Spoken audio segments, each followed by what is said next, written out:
and Jubal's second date update. I must be a lot better at dating than I thought because I've never had anybody blow me off where I felt the need to email a radio station and call them. Now, Troy emailed us because he went out on a date. The girl hasn't got back to him, and he wants to know why. Troy, why don't you tell us what happened? Well, I don't date too much, but I don't know, I'm a little shy or so. But anyway, a coworker of mine set this one up. She had a friend and thought that we would be good together. So I had her pick me up at my house. And the thing is, first of all, is that I live at home. I live with my parents. All right. And, that's not the way I want it, but that's the way the economy has it set right now. So you live with your parents. She picked you up. What was your plans? We're going to go out to dinner and then, kind of leave it up to her what she felt like doing for an activity after that. Maybe seal the deal in your mom's basement. Okay. No. Jubal, don't push it. All right. So what did you guys end up doing? You went to dinner and then what? So she picks me up there, and she came to the door, and my parents kind of... They answered the door. They answered the door. All right. My mother invited her to sit down, and before you know it, my mother starts to serve food. And I'm like, Mom, no, we're going out. We're going out. And it got awkward. My mother turns on the guilt like I made all this food. Who's going to eat the food, Right. Your first date was at your parents' house? Is that what you're telling me? Yeah, well, that's the way it turned out. It didn't last too long. After about 10 or 15 minutes, Christine excused herself and said that she needed to be going. And I walked her out to the car, and I said, gosh, I'm sorry. I didn't plan for this, and this isn't what I expected. And that's the last I've heard of her. So, Troy, what is your goal? What do you want to accomplish? Well, I just, I actually let her know that I don't plan to always live at home, and I wanted to maybe Troy. ask her to give me another chance. Troy. You expect his mom to interrupt on the other line at any moment, don't you? Yeah, I do. Honey. Mom, I'm on the phone. Come on. All right. Troy, we're going to call her right now and see if maybe she wants to go out with you again or whatever, okay? Oh, that would be great. All right, hang on. It's coming up next. 92.5. Brooke and Jubal in the mornings. Second date update. Usually on the second date updates, we have a question as to why the girl or guy hasn't called the other person back. Today, there is no question as to why Christine hasn't called Troy back. Troy lives at home with his parents. When she went over to the house, his parents answered the door, ended up taking her inside, and started to serve her dinner. In other words, their first date was pretty much going to be at the dinner table with his parents. And she got up and left. Troy, now you just want us to call and ask her if she'll go out with you again? Is that what you want to know? Yeah. I kind of, if I could get a second do-over there. All right, Troy. Hang on, okay? We're going to call her right now. Okay.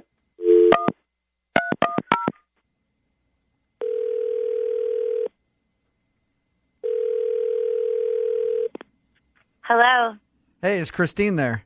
this is her. Hey, Christine, how are you? This is Jubal from Brooke and Jubal in the morning. I'm moving 92.5. Are you familiar with our show at all? Yeah, is this for the cutest baby contest?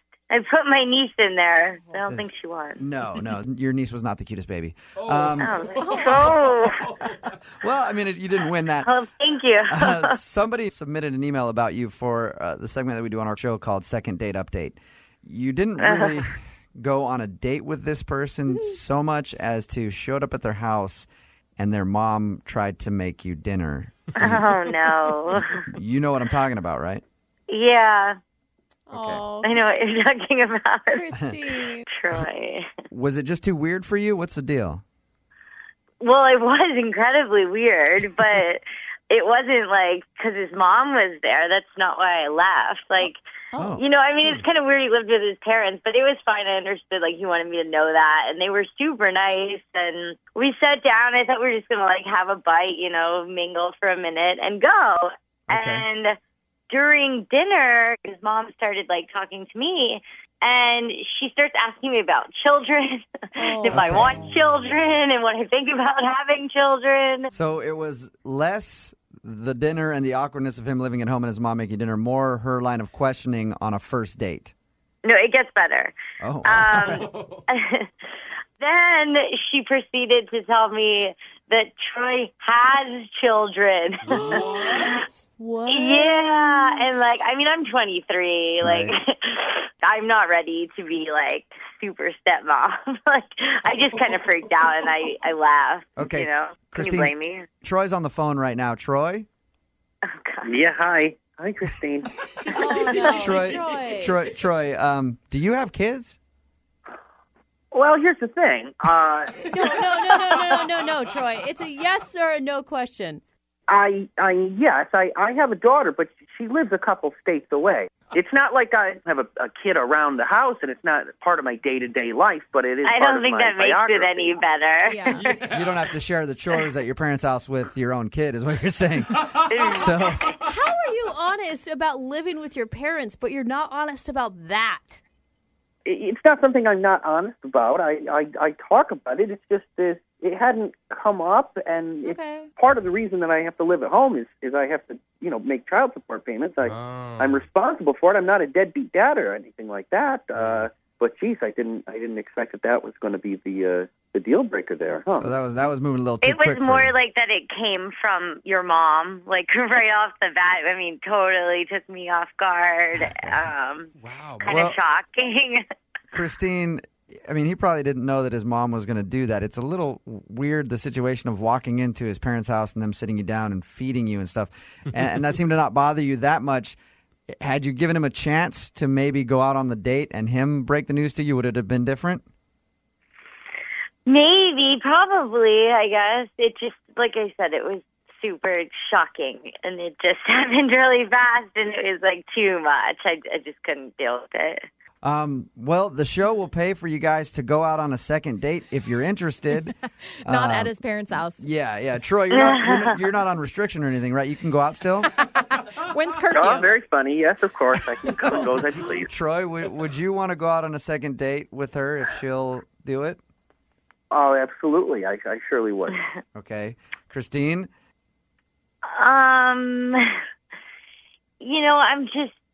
He's super nice, but I'm not really ready for this kid family thing. I don't think it would work out, so I don't want to waste his time. I don't think so. I think that's I'm commendable. sorry. Aw. Troy?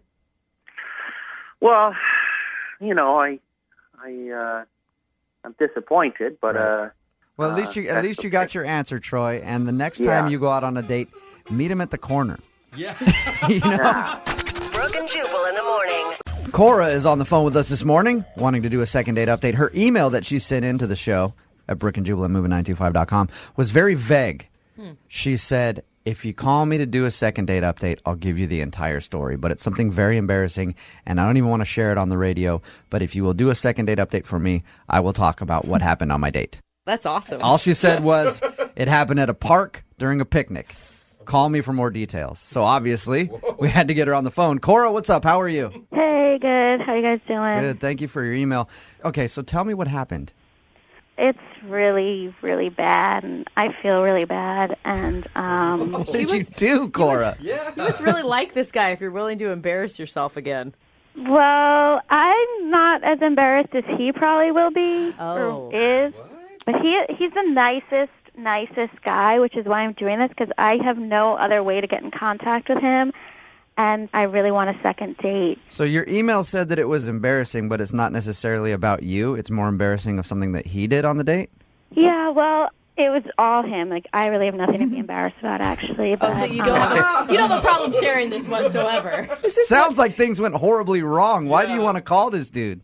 Well, it wasn't really his fault what happens, and I really like him, and he's a super sweet guy. Okay. So, What happened? Well, basically, we had met online, and we chatted for a week, and then it was really great, so we decided to meet for a date. And he went out of his way to make this the best date ever, and it basically was until a point, and then everything went really downhill. what was the good part? Well, he planned a picnic in Discovery Park, And he laid out a blanket, and we had all this food, and we were having the best time. Okay. Who cares about that, Cora? What happened? What is the embarrassing thing? I need to know. So we were eating a lot of food, and a lot of it was olives, which is what I think maybe, I'm not sure, but we were just chatting, and all of a sudden he got this like really weird look on his face, and he turned beet red and said, I think the food is hitting me wrong. And then he like was all panicked, and he jumped up, and we were really far from a restroom, and he tried to run to the restroom but didn't make it, and actually wound up behind a tree. What? Did he? Okay. Did he go behind the tree, or did he go in his pants? I think it kind of happened on the way to the tree. Oh my God! Oh, that sucks. He pooped his pants. No wonder he's not calling you back, Cora. I mean, I would be mortified. I would not want to go out with you again either. Not because I didn't like you, but I just don't think I could ever live that down. What did he say to you, Cora? Well, at first, like when he got behind the tree, a sound came out of him like I have never heard. And he was like, get back. And I was like, I want to help. Don't look at me. And he was just crying. And he was like, stay away. And I was like, please, I want to help you. I know it's embarrassing, but it's human. I'll help you. I'm like, I don't know what to do, though. He said, I don't either. Just go away. Yelling from behind the tree. So I decided to get like the best thing. So I went back to the picnic area and like grabbed the picnic blanket. Yeah. And just like threw it to him behind the tree. What a nightmare. And what did he do after that? He like had to take off like all his clothes, even his shirt. I guess it like went up his back or something. Oh my God, this is amazing. You really want to go out with this guy Horrible. again? Well, it was. I feel so bad for him because he was the nicest guy, Yeah. and before this point, it was like the best date. And this is human. I mean, it could almost happen to anybody. And I don't know. So That's very understanding of you, Cora. I think if most people went out on a first date and somebody messed themselves this badly, they wouldn't even want to talk to them again, ever. What did he do with the blanket? Turn it into like a human diaper or something? well, not a diaper. He like wraps it around him, almost like himself, like a toga, kind of like a toga. Like So I'm guessing the date was done at that point. Well, yeah. So it was a mess, and so I drove his car back to my car, and he sat in the back seat. Oh, and God. it did smell a little bit. Dude, Cora, don't you think he's going to be even more humiliated to know that this story has been told on the radio? That's why I didn't really want to do it on the radio, but I've tried texting and calling him and emailing him, and he will not respond. He even pulled his profile down off the site Oh, no. where I originally met him, and Was he like apologetic after? What was he like? he was super embarrassed, and he was like whimpering, and he was still like feeling sick, and he was like all flushed and poor obviously man. completely humiliated. Yeah. And I just felt really bad, but like I know it sounds disgusting, and it is disgusting, but you have to understand, before that, the date was magical. You know what I mean? And I just had such a connection with him, and he was such a great guy that, like, I would hate because somebody got sick, Right. like, lose what could be, And talk guy. about the best first date story ever. No. I mean, you'd be telling that to your grandkids. That he never ever once told. Yeah. All right, well, we'll play a song, come back, Oh, my God. see if we can get him on the phone and get your second date update, okay, Cora? I'm hoping that, like, maybe he'll answer when you guys call. Yeah, hopefully. If he doesn't, I don't care. I still think we're all better people for having heard that story. So we'll play a song, come back, call him, and see if we can get him on the phone, all right? Okay. All right, hang on. Moving 92.5. Brooke and Jubal in the mornings. Second date update. It'll be interesting to see if this guy even answers his phone when we Yeah. call him for a second date update. Because if I was him, Cora, I probably would have moved out of the country by now after what happened on your first date. Oh, no. I hope he answers. If you're just tuning in for the second date update, Cora told us a fabulous story about her first date with, we didn't even get his name after, what's his name? Kenny. Kenny. Okay. She told us a fabulous story about her first date with Kenny that ended with him behind a tree going to the bathroom all over himself because he ate something that didn't agree with his stomach. They were out on a picnic, and all of a sudden he got like a weird look on his face, tried to make it to the bathroom, couldn't get there in time, and yeah, carnage ensued after that. So it's probably the most embarrassing thing we've ever heard of. We're going to call him right now, see if we can get him on the phone. Okay. And hopefully he will talk to us because he's obviously embarrassed. Yeah.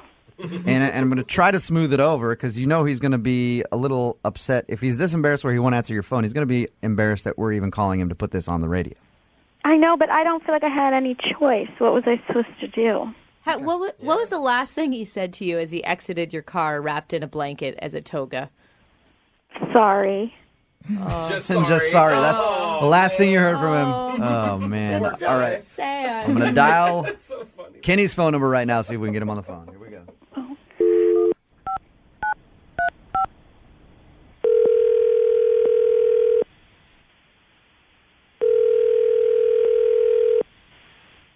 Hello? Hi, is Kenny there? It's Kenny. Who's this? Kenny, what's up, man? This is Jubal from Brooke and Jubal in the Morning. How are you? The radio guy? Yep. How's it going? Good. What's going on? Did I win something? No, not really. But we do want to talk to you about something if you have a minute. I guess. Well, we have a mutual friend, Okay. and you recently went out on a date with her, and she's not hearing back from you, so she wanted us to call you and see if we could figure out if there is a particular reason that you aren't calling her back. Who is this mutual friend? Do you remember going out on a date with a girl named Cora?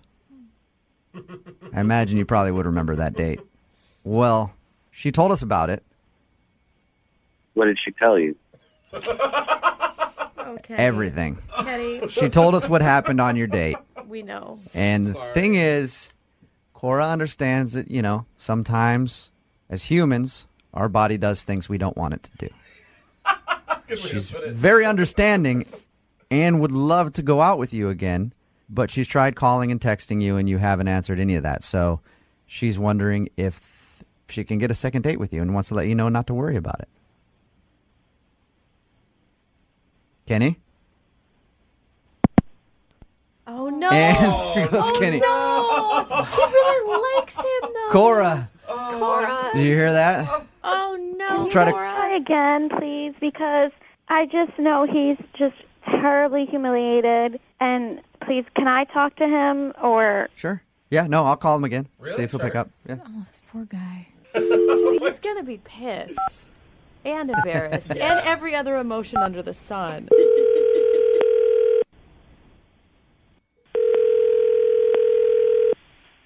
I don't want to talk about it. Kenny, don't hang up, please. I don't want to talk about it. Okay. Hey, I don't all want right. to be on your radio talking about anything Kenny, at all. look, we don't have to go into detail about what happened, all right? I'm sure you already did. I don't appreciate this. We're not... Please, Kenny, can you just listen to me for a second? Kenny, that's Cora. She's on the phone. She heard everything that you said before you hung up. She just wants to talk to you for a minute.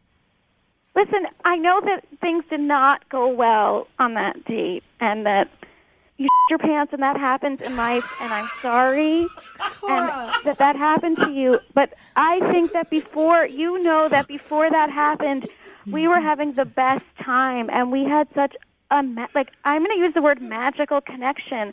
You can't just find that. We can't just, please, can I have a second date? I don't want us to just throw out that connection we had because you got sick. Kenny? No, I'm sorry. Please, I why? want to put that, I know it's embarrassing. I want It's to put, humiliating. Sometimes I want to life put that. I want to put that in the past and never think about it again.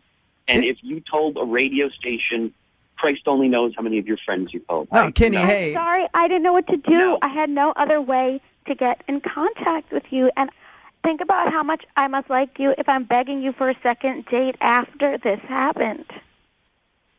This is the most embarrassing thing in my life. And to see you is to relive it, and I do not want to relive that. And now I'm talking about it on the radio.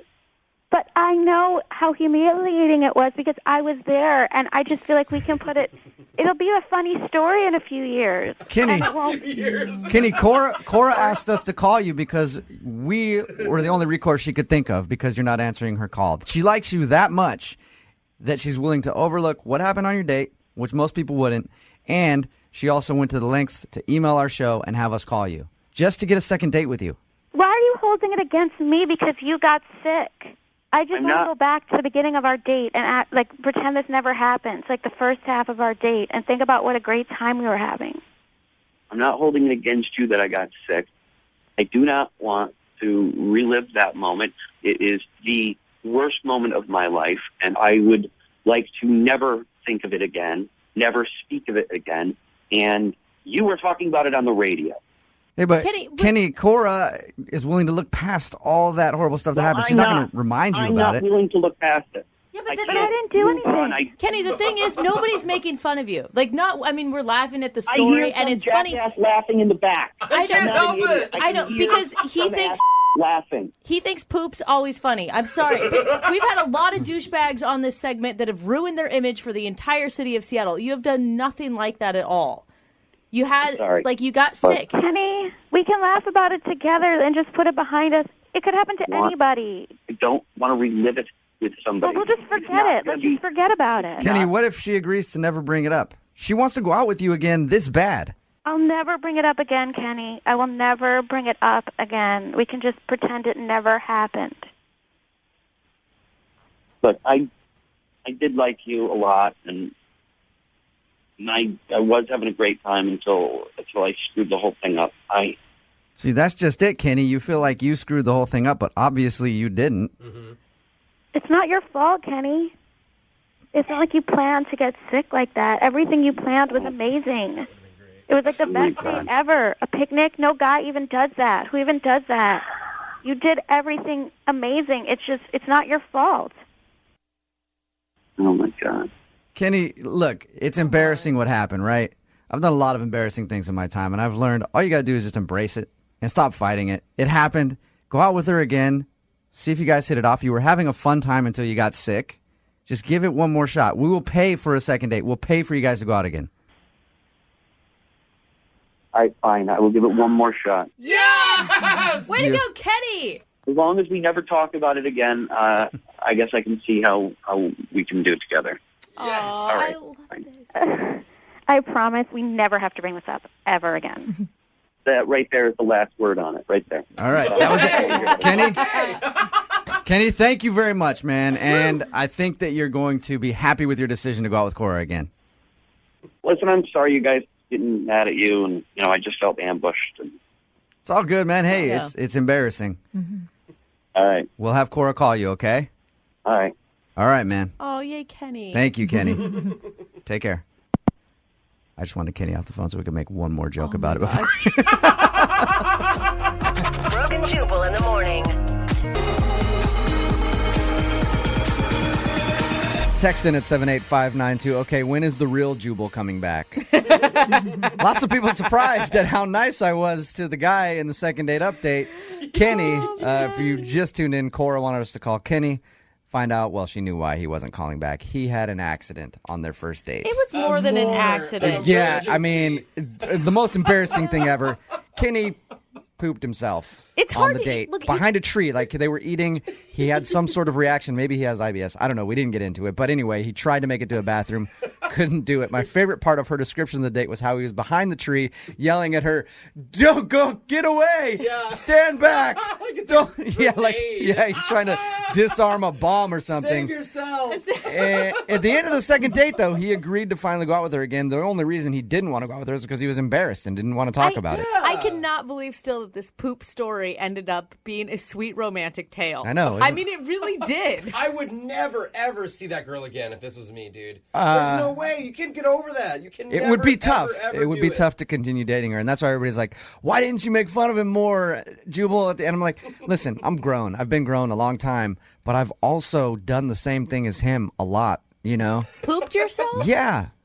As old as like 27. Really? So, yeah. Oh, okay. And that's why I told. So there, I have could relate to him. You have empathy for pooping yourself. Yes, I do. There's not a lot of things that I feel for in life, but people who have accidents like that, I understand the pain and the embarrassment that you go through. You can't even say we've all been there. You can just tell him, "Hey, man, me and you've been there." That's why I told him. I said, "Hey, I've had a lot of embarrassing things like that happen to me. You just have to embrace it." See, If it happened in studio, I don't even think that I could come back. Really? You'd be No, gone? I'm with Brooke. One of the worst times, I was 15 years old. You're not supposed to do that at 15, but I was excited because I was like at some tide pools searching for things with my parents. Oh, no. You just really didn't know how to express emotion? When I get excited, I have to do that, and I didn't, and I did it, and then I tried to play it off when we're riding back in the car, and my dad's like, dude, did you just... No wonder. You're 15 years old. You're in high school. You should be able to find a bathroom. No wonder our boss wants you to be more excited about stuff and you're not. Yeah, Please exactly. don't. Now people know why I'm not excited. Yeah. It's bad if I get excited. Yeah. It's time for your brand new second date update, and there aren't many things that can make a date go from great to horrible in a matter of seconds. Maybe a poorly worded compliment, an ex-lover showing up, a milkshake that's been laced with Viagra. Wow.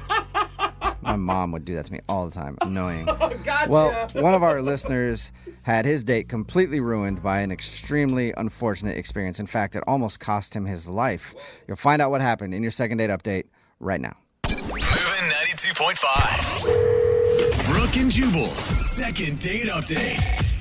Whenever you meet somebody online and you go out on a date with them, there's always a little part of you that has to fear for your life. A little bit. What? You know, because you don't really know them that well. What?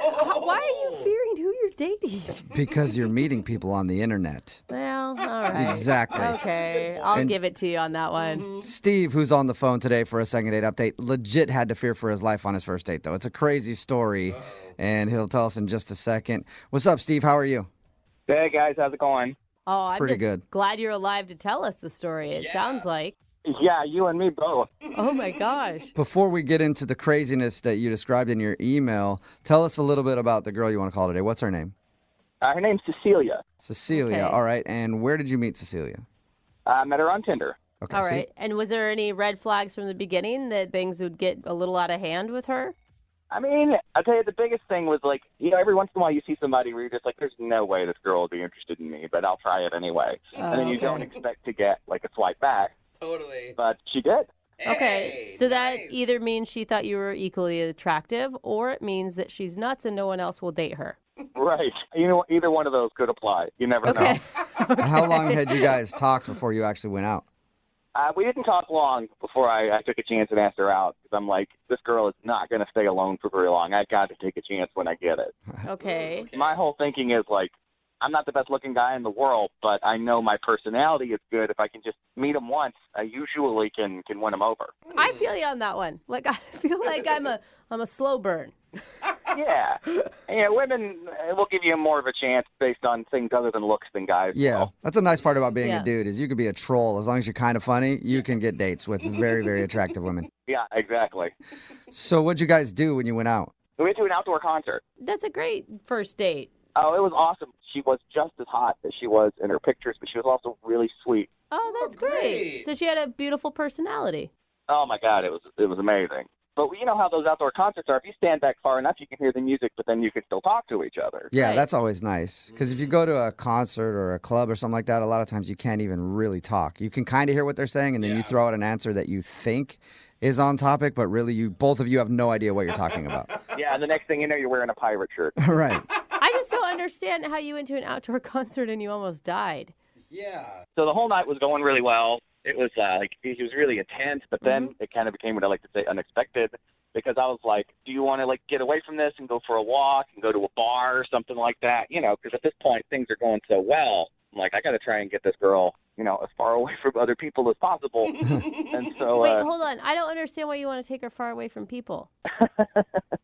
well, I mean, at this point, I was thinking about maybe trying to steal a kiss or something. Oh, okay. There you go. You wanted Yeah. to make out. Okay. Just a little more privacy. Yeah, I mean, it sounded like you were going to put her in the trunk of a car the way you described it. So I just want to make sure we were on the same page. No, that's a second date thing. Okay. And what happened next? So, like, we walk away from the park, and we start coming to this really dark area, like, right at the edge of the park. The sun's going down a little bit, and there's, like, bridges and stuff there. So we start walking through there, and all of a sudden, this dude jumps out with a knife. With a knife? Oh my God. Yeah, he's got a knife. Oh, my Whoa. gosh. And you ran and left her there to deal with it, I'm guessing. Pushed her down. Well, here's the thing. I have done some self-defense courses. Okay. So, like, I just sort of jumped into, like, protection mode.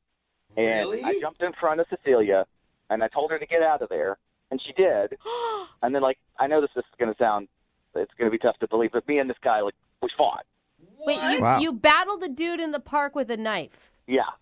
Don't you think the better idea would be to run? Why are you fighting dudes with knives? He's trained. I mean, look, if anything's going to impress this girl, it's going to be jumping in front of a guy with a knife. That's true. Yeah, you saved her life by beating up a dude that jumped out of the bushes with a knife. I think that would score you a second date. And you can't be honestly still thinking about the date when a guy with a knife is in front of you. Yeah. No, honestly, it was just kind of instinct. That's cool, man. So what happened in the fight? He dropped the knife. I got cut a little bit, but nothing more than superficial. But eventually, I guess he just thought it wasn't worth it anymore because I got the knife out of his hand. It fell, and then he ran away. Okay. Thank God, and you're okay. did you meet up with her after that? Well, I turned around. Obviously, she was gone, and it had been a couple of minutes, so she was probably far down the road. And then all of a sudden, she texted me and asked if I was okay. I said, yeah. And then I said, well, hey, why don't we meet at, like, Starbucks in 20 minutes? Mm-hmm. So I went to Starbucks, cleaned myself up a little bit, and she never showed up.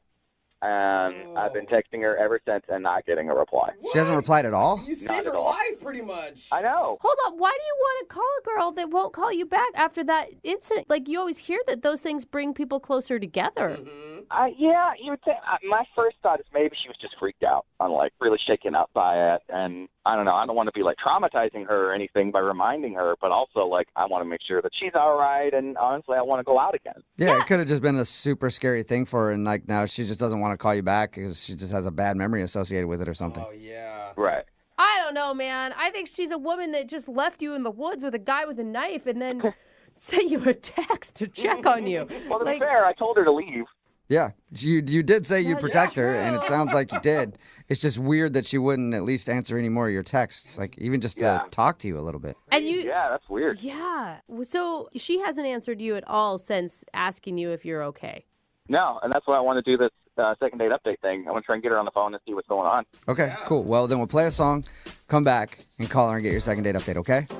Awesome. Thanks, guys. All right, hang on. Brooke and Jubal in the mornings. Second date update. When you think of superheroes, you think of Superman, Batman, Steve. That's right. Steve. If you missed the first part of today's second date update, Steve is on the phone with us, and he wants to call a girl named Cecilia. They met on Tinder, they went to an outdoor concert, and as they were leaving the concert, some dude jumped out at them with a knife. Steve then told her to run and ended up fighting the guy off. Whoa. But the problem is, he never saw Cecilia again. Yeah. After that, she texted to see if he was okay. He said, yeah, and let's meet at a Starbucks. She never showed up to the Starbucks, and now she won't answer any of his texts or phone calls, so we don't really know what's going on. And we're about to call her right now and see if we can get the answer. Steve, are you ready to go? Yeah, man, I'm ready. Of course, you're always ready. Steve, I mean, have you thought, like, she did text you to check in to make sure that you were okay, right? Yeah. Maybe she didn't really enjoy the date prior to the knife fight. I mean, she seemed like she was. I mean, I think I'm pretty good at figuring that kind of stuff out. So it'd be a surprise if she wasn't enjoying herself. Okay, it'd be more surprising than the guy with the knife. I mean, maybe not more surprising than that. That'd be bad if that's the best part of her date. She's like, yeah, it was pretty boring. There was one exciting part, but I don't feel like calling him back. It's not going to get any better than that. Yeah. All right, well, I'm going to dial her phone number right now. Here we go.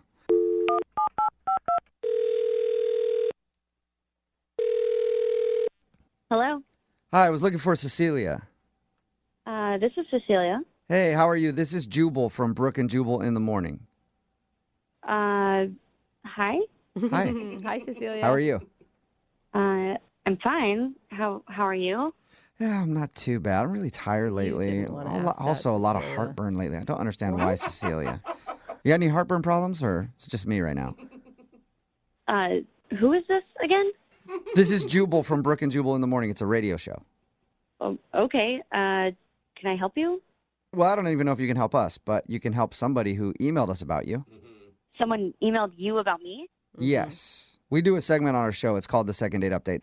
And you went out to an outdoor concert with a dude named Steve a little while ago. Oh, God, Steve. Uh-oh. That's what this is about? Yep.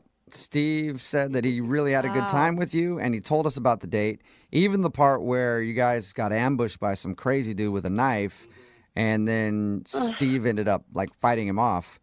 And Steve's wondering why you won't text him or call him back. Is that really what Steve told you? Yep, that's what he told us. Does that not sound right to you? No, that's not right at all. Wait, hold on. Are you saying that the knife fight didn't happen, or? I mean, I'm not saying that. I'm just saying that there's way more to the story than he apparently told you, and I would love to fill you in on what actually happened. Oh, perfect. You know what? Heated. Normally we have to try to convince people to tell us, but the floor is all yours. What happened? It sounds like he basically told you what happened, but when this guy jumped out, I was obviously scared of a dude with a knife in the woods. Right. And I saw them fighting, so I ran away, and I felt like I got far enough away to be safe. And then I started thinking about Steve, and he was still there with that guy, so I was frantically texting him, trying to make sure that he was okay.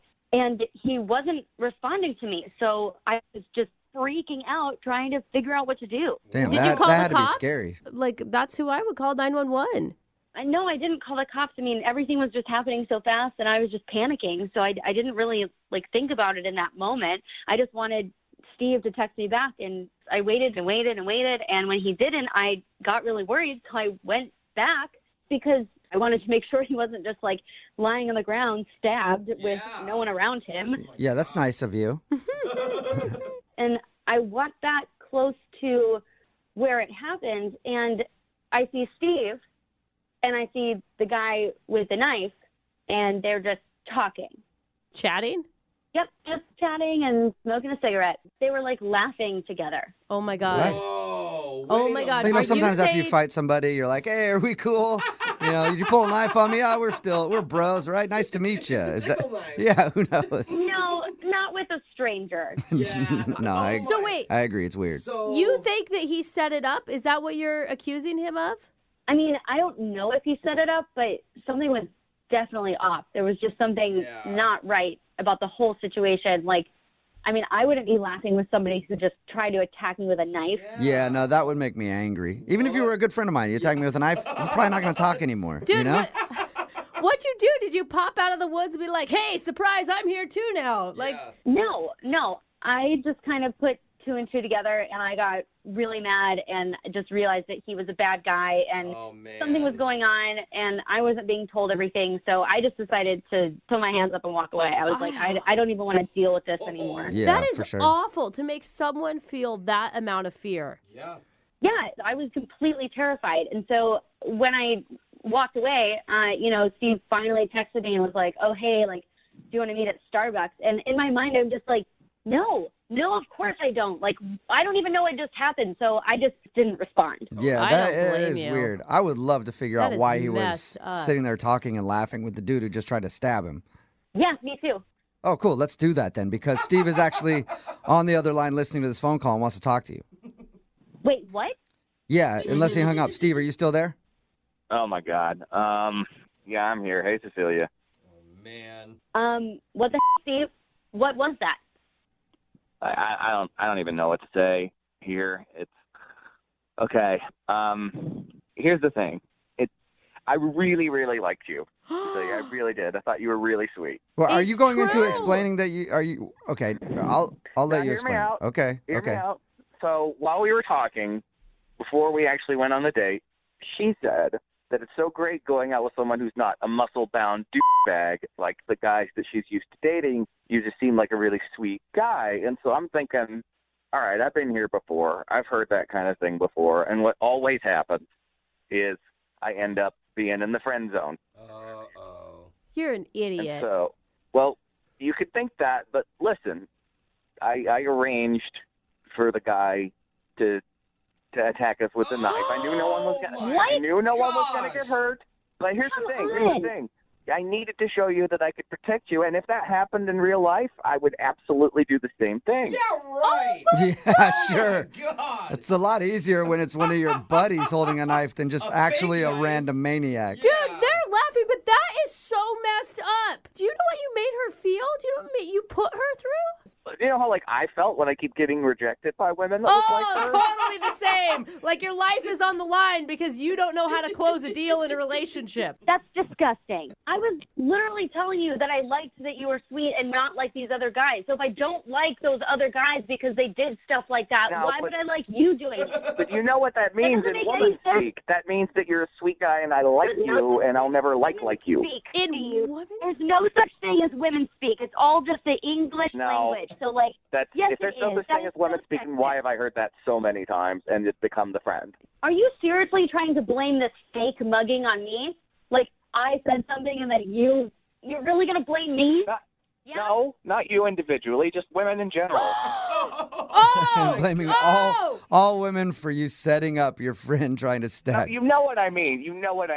No, you are so lucky you're on the phone right now and not in real life. Well, according to Steve, he'd be able to protect himself against you. So. I mean, here's the thing. What are you supposed to do if a girl thinks you're weak? You got to stand up and show her that you're not. And, I couldn't depend that somebody would just accidentally mug us. Just hope for a mugging. I never said you were weak, Steve. This isn't an episode. You said you'd only dated muscle-bound guys. What was I supposed to think? Maybe that it didn't work out with those guys and I'm looking for something completely different. Yeah, and just because those guys have muscles doesn't mean they're weak. Like the strongest men I know are actually comfortable with who they are and don't have to prove anything. I'm comfortable with who I am. No, you're not. You are setting up muggings in the woods because you don't think that you're a strong enough man on your own. I do. I know I'm a strong enough man. I wanted to show her how strong I was. You're so confident, Steve. Like, have you done this with other women before? Like, set up fake mugging? No, but you know what? None of the other girls I've ever dated kept throwing at my face that I'm not muscular enough for them. What? I was never saying anything like that. I was answering your questions about what my exes were like. Now, because women don't say what they really mean, they've always got subtext. Steve, you are disgusting. It blows my mind that you think that you have to do this kind of stuff to impress girls. It blows my mind that you don't get that women want a strong guy. You don't get that. You don't get what women want. Seriously, dude, stop with the mansplaining. Yeah, mansplain us what women want. Is that what you want to tell us, what we want? Cecilia, I think I know what women want, and women want another date with Steve. Would you like to go out with Steve? On a second date, we'll pay for it. Maybe you could go on a date with that fake nice guy. I'm sure you have a lot to talk about. So what you're saying is you wouldn't want to go out with me again? What in the world makes you think that I would ever, in my mind, think about saying yes? I mean, I'm being honest with you. Oh, my gosh. Give him that. He really doesn't get it, Cecilia. That's the most delusional thing anybody has ever said. Yeah. You know what's delusional is the fact that women always say they want the nice, funny guy, and then they never go for him. Oh, my God. They just don't go for you, Steve, because you're crazy. Sure. It's not nice to set up a fake mugging. Even if it was fake, you didn't know it was fake at the time, and I never even got to thank you.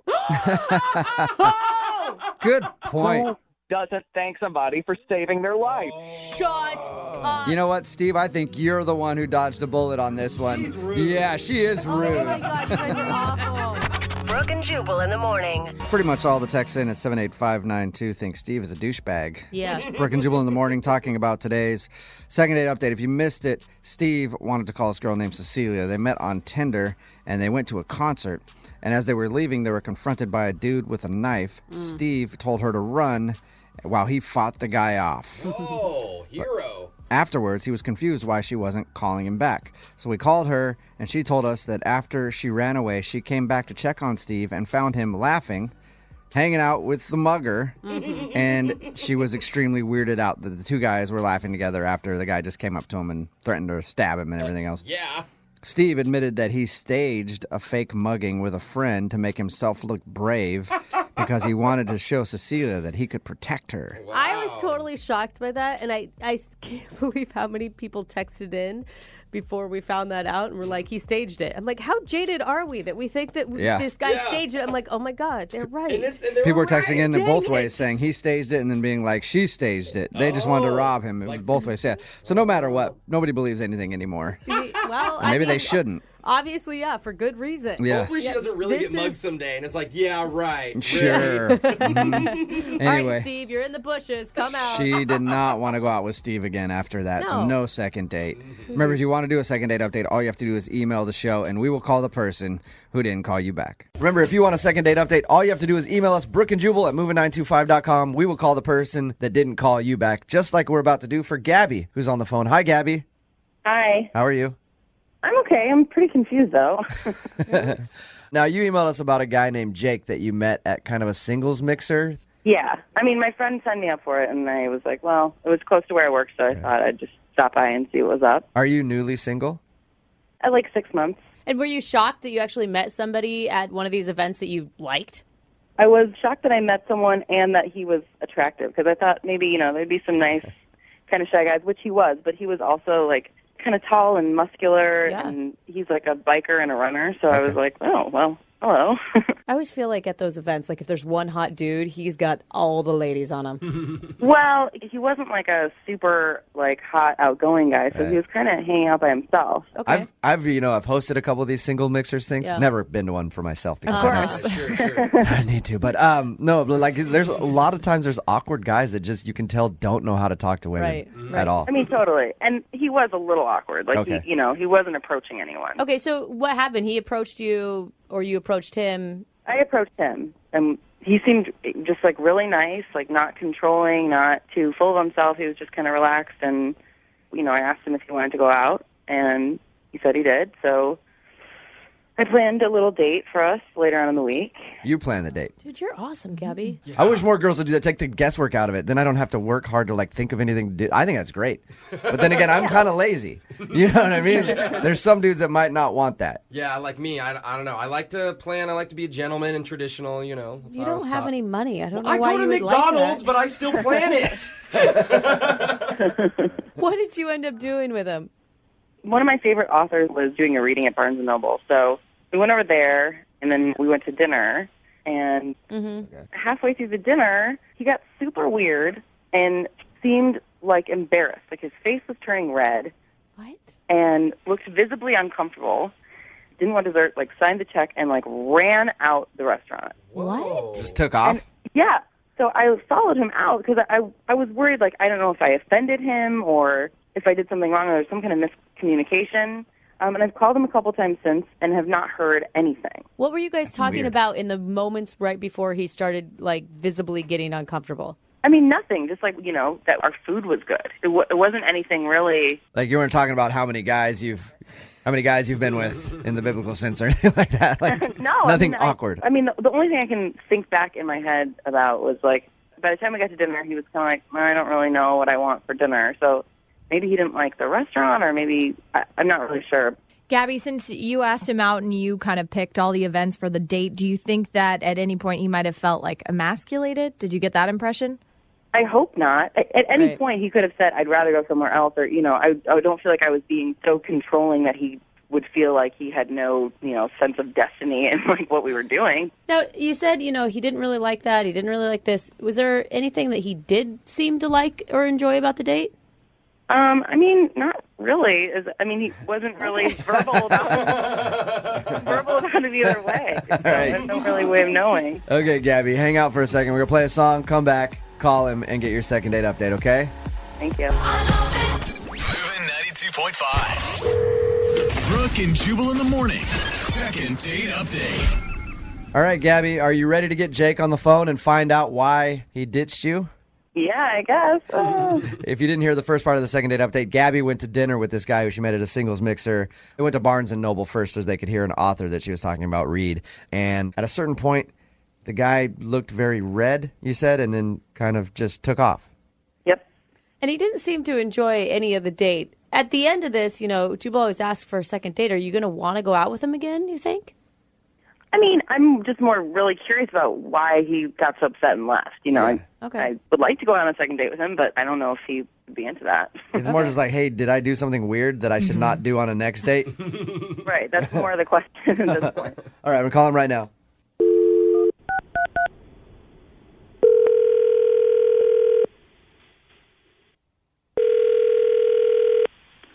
Hello. Hey, I was looking for Jake. This is Jake. Jake, what's up, man? This is Jubal from Brooke and Jubal in the morning. I'm moving 92.5. How are you? I'm sorry, this is a radio station? Yeah. Have you heard of our show, Brooke and Jubal in the morning? I don't personally listen to you. You're not familiar? Okay. Well, let's try to change that in the future. But I wanted to talk to you for a second about a girl that you went out on a date with who I know as well. Her name is Gabby. You met her at a singles mixer? Yeah, I know Gabby. Okay. The reason that I'm calling you is Gabby said that during your date, you kind of took off at the end and she feels like you ditched her. She basically wants to know if she did something wrong. Oh, my God, this is such a mistake. Mistake? I just shouldn't have done it. I'm really embarrassed about the whole thing. Why is that? Oh, God. We're supposed to meet at Northgate Mall, and truthfully, I haven't been on a date in like 5 years. Really? So I was extremely nervous, and so I was sweaty. And so before I get out of my car, I actually take off my glasses and I wipe down my face. Okay. And I forget my glasses in the car. I'm legally blind, by the way. What'd you say? I'm legally blind. You're legally blind? Oh, wait. Why didn't you go back and get your glasses? I was running late, and the truth is, even without my glasses, it's going to take me a good 10 minutes to find my car anyways. It was so bad. I was asking people in the mall, where's Barnes & Noble? And it was like literally like 20 to 30 feet away. I couldn't even see the sign. Oh, okay. But damn my luck, there's a restaurant right next to Barnes & Noble that she wants to go to. Okay. So I don't even have a chance to go back to my car to get my glasses. Oh. So I was looking at the menu, not even able to read it. I could barely make out the pictures in it. Why are you not telling Gabby at this point? I am in the same boat as you. Would you tell someone on the first date? Yes. Were you just? Yes, that you don't have your glasses. And Is that it? you can't. Maybe it's a guy thing. I mean, I want to be seen as masculine, and I guess telling someone I'm legally blind makes me feel weak or whatever the case is. So you're kind of embarrassed of it. Yeah, it's a first date. Okay. Well, it's hard to talk to someone when you can't make eye contact with them. I mean, I tried to look at her as best as possible. I couldn't quite see where her eyes were, so I'm sure my eyes were darting all over the place. And, of course, I order a beer that's not even on the menu. So I start thinking to myself, does she think I'm illiterate or what the case is? And then at the end of the night, we part ways at the restaurant. And I walked to my car, which, by the way, took me about 30 minutes to find. Thank God I have a car alarm where I clicked it on. And Hey, I have to do that by myself, and I can see perfectly fine, so I lose my car everywhere. So I get back to my car, and first thing I do, of course, is put on my glasses. She runs over towards my car, and she's an Amazon woman. She's huge. I don't remember her looking this big. Oh, no. You can see size even when things are blurry, dude. Oh, no. But I pride myself on keeping myself lean. She's tall, but not only is she tall, but she's thick. So that's really not the kind of girl I go for. All right, let me get this straight, Jake. So you put on your glasses after not being able to really see her all night, and once you saw her, you were not interested because you thought she was. I got my car and took off. So you just boned out. Yes, she's huge. No. Amazon woman. Oh, no. Hey, Jake. Planet of the Apes. Oh my gosh, Jake. Jake. Come on. Jake, at this point, I should let you know that Gabby is actually on the other line and heard everything you just said. Shut the up. What kind of idiot drives around without his glasses on? And why didn't you just admit that you didn't have them on? It was a first I date, might Gabby. be a sick woman, but I'm not the weirdest person I've ever heard of for going through an entire date without glasses and not just admitting you didn't have them. Okay, you know what's weird is being as large as you are and ordering from the skinny menu. I mean, had I heard you order from the full-size menu, I might have had a better idea that you were an Amazon woman. Oh my gosh, Jake. I mean, there's a reason man. you haven't dated in 5 years, and that's becoming obvious right about now to me. And I called. Yeah. That's right. I can't find a woman who's fit like me. That's why I haven't dated in 5 years. You're so full of crap, dude. I felt bad for him Gabby. the whole time, too. Just too bad that they don't make glasses for people who have bad personalities, because if you could get someone who had a good personality to take her personality glasses off and be as awful on the inside as you are, then maybe she'd date you. I'll be fine, Gabby. Trust me, I'll be fine. I'll find the right one for me. Jake, I hope that person doesn't exist. That would be an awful person. somewhere out there, Jake, there is a hot, young, fit, blind woman, too. And that's what I'm looking for. Oh, my God. Hot, young, fit, and blind. That's what Jake needs in his life. God, he's a liar. He's an a-hole. You also could have just been man enough and said, listen, I'm not that physically attracted to you. You didn't have to drive away like a little You know what? At that point, I was just scared what you'd do to me. All I could do was get in the car and take off. You are such a jerk. Oh, my God. I hope the next girl that you date gives you some sort of horrible STD and you rot in your bed with freaking burning sensation and hives. Jake, I just got to say. I'm just saying. You must not be that physically fit if you were really intimidated by her. You know, I'm lean. Gabby, just to make sure you know, I'm lean. So that's the reason. Oh my God! He does not care. We cannot talk to him anymore. I will not allow him on the show anymore. Hey, He's Jake, done. you want to be a contributor to the show on a daily basis? I'd love to hear Brooke talk to you every day. No! We can have the fit segment with Jake. What are you talking Yeah. about? I'm going to punch him in the face. Body by Jake every morning on the show. Jose, this is not funny. It is really funny. Gabby, you got your answer. I sure did. And at the end of these, we always ask if you guys want to go on a second date. Oh, my gosh. Jake and Gabby, Hell no. Yeah, you didn't even let me finish. That one too. You didn't even let me finish, you guys. I'm going to pay for the date. Nah. No? No, thanks. Gabby, Send Jake to a 24-hour fitness with a mirror, and then I think that's pretty much all he needs. Gabby, I am sorry you had to go through this. Me too. But thanks for letting me figure it out. Yeah. And hopefully now people will know what an asshole Jake is and not go on a date with him. All right, Jake, thank you for your time, man. No. Thank you, guys. Appreciate it. We'll talk to you tomorrow morning, 6:05, with the new segment to start Brooke's morning off the right way. We do not Body appreciate. by Jake. The girl on the phone for today's second date update has done something that I have never done, something that I never want to do. She went on a date with an adult virgin. Sounds terrible to me, but that's who she wants us to call today. Is a guy named Marcus, and apparently that's one of the issues that she thinks might have been kind of weird on her date is that the dude is an adult and he's a virgin, and I don't know, we'll get into it. But Tara, how you doing? Hi, guys. Hey. I can't believe we're already dubbing her date Marcus the adult virgin. It's what you have to do. It's what you have to do. First of all, how did you meet this dude? I met him on a dating site. Okay, I was going to say. What website was it? Adultvirgins.com. Yeah. Were you like trolling for virgins online? No, no, it was .com. Okay. All right. And what were you attracted to online about him? We had a lot in common, and he just seemed like, okay, I don't want to sound weird, but he seemed like genuine, kind of innocent in a way, and he seemed really sweet. Okay. So, and how long did you guys chat online before you decided to go out? it was like 4 or 5 days. Like, we had been, like, getting a really nice connection with each other, which I thought was really cool. Like, oh, this is a real guy. Like, I could have a real date with him. Is this the first time you've ever online dated? I've done, like, the cheapo, like, the app ones on your phone. The hookup A little ones. bit of Tinder, a little bit of Plenty of Fish, things like that. Yeah. Yeah. Those aren't where you find the prime grade A beef online. You know what I mean? Yeah. It wasn't like this freebie ones where they just wanted to hook up with you. It was like he seemed like he actually wanted to have a conversation. Of course not. Those ones probably scare him. He's a virgin.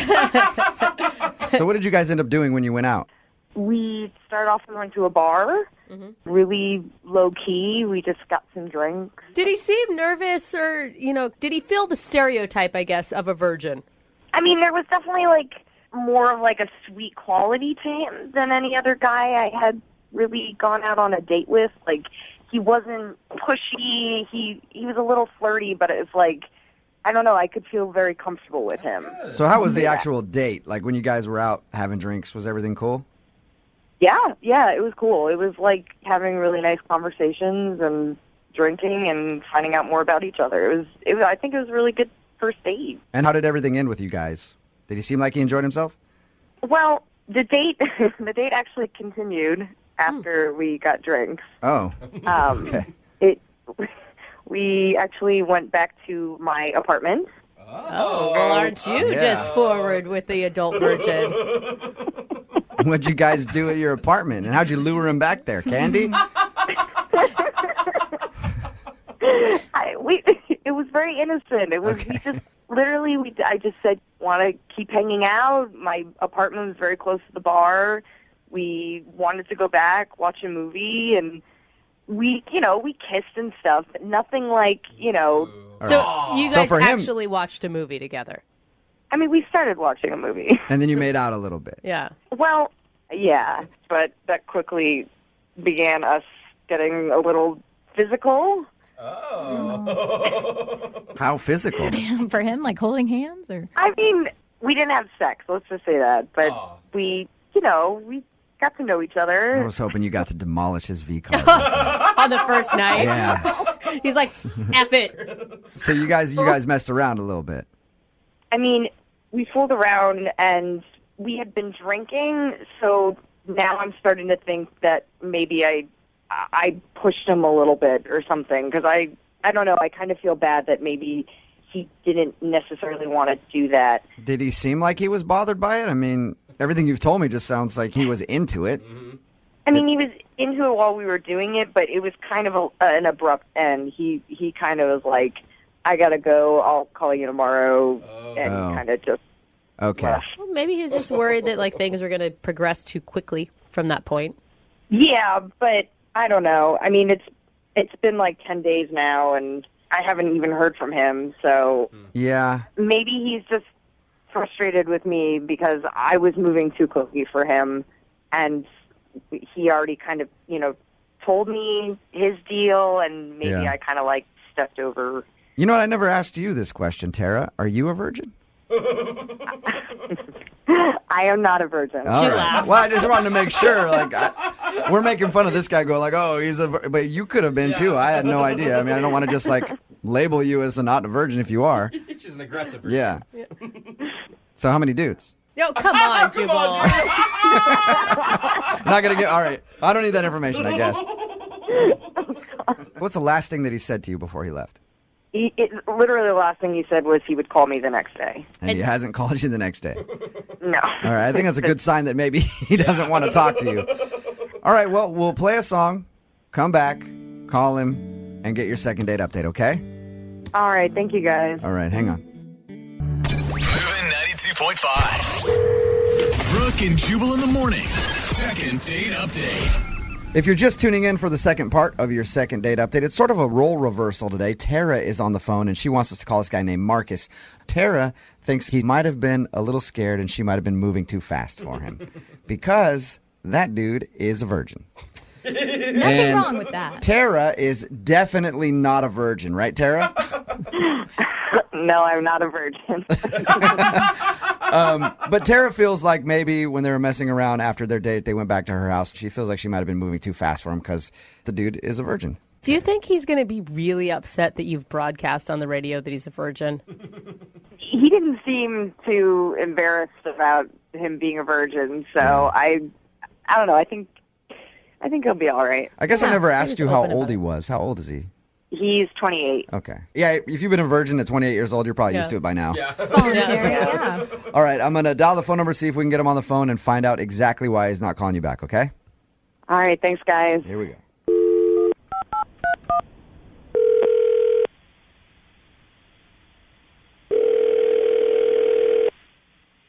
Hello?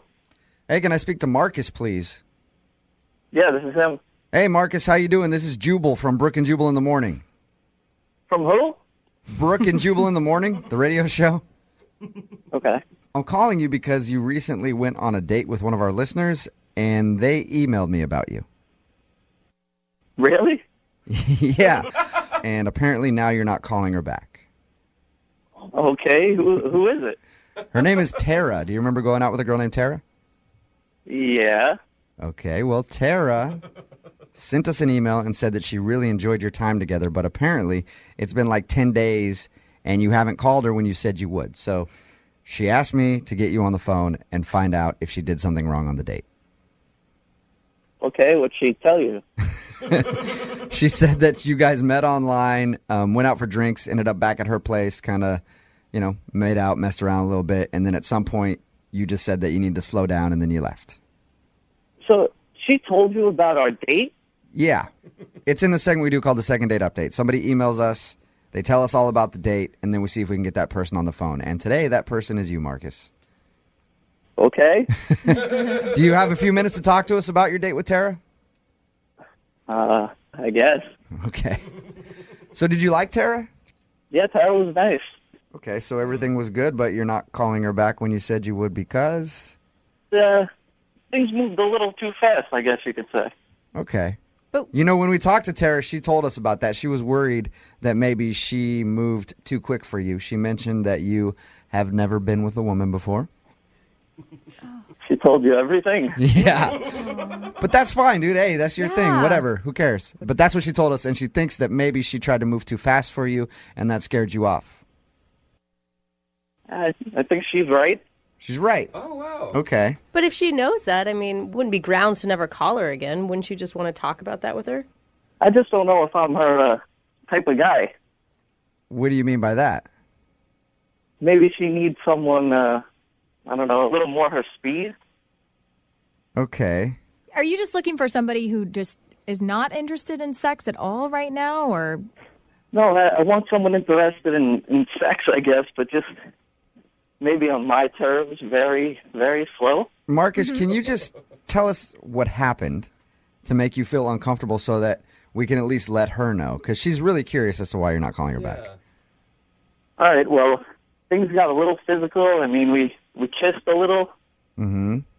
And I guess she kissed my neck. I don't know. We were getting a little physical.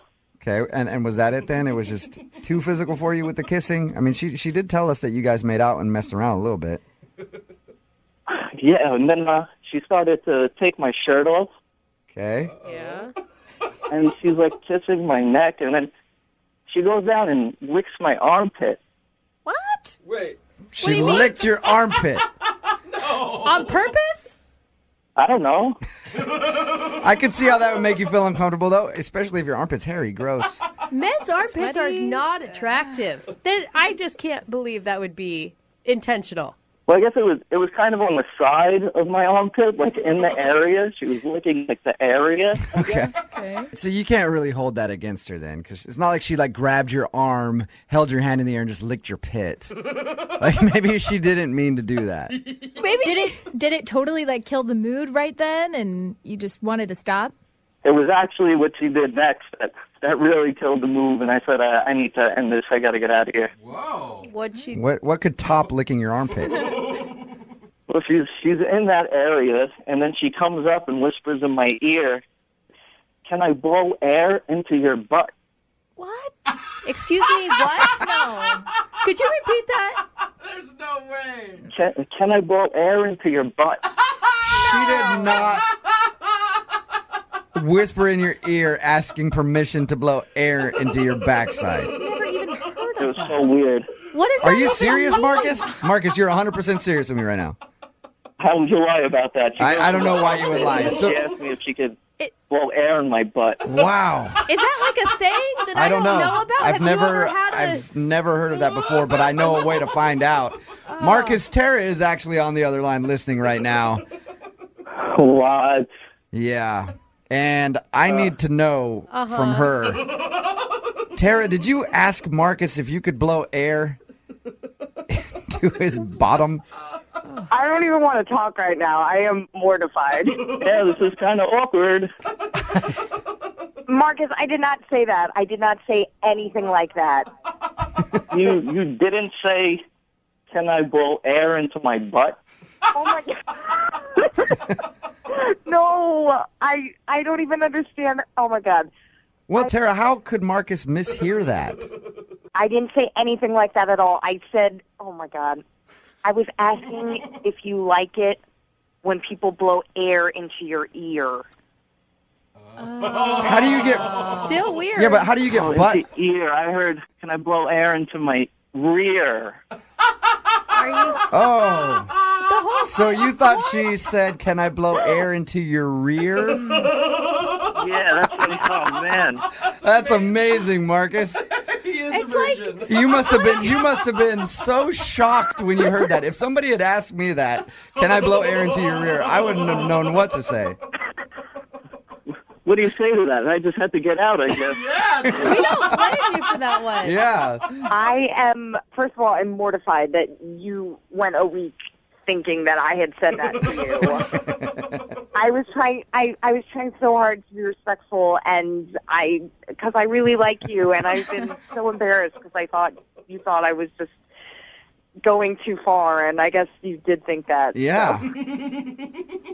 I guess it's my fault then. I mean, yeah, just a failure to communicate. Yeah, just bad communication there. That's what it is, because Marcus, I really like you. I think we had a really good date. No, I had a great time until you told me you wanted to blow air into my butt, and that's when things got out of hand. Well, now that you know she didn't tell you that, Marcus, would you like to go out with Tara again? I will pay for a second date for you guys. Absolutely. I mean, as long as there's no blowing air into rears, I'm there. Yep.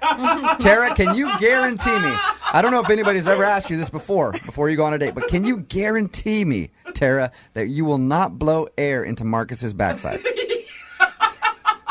Unless he asks for it, but other than that, no, I will not.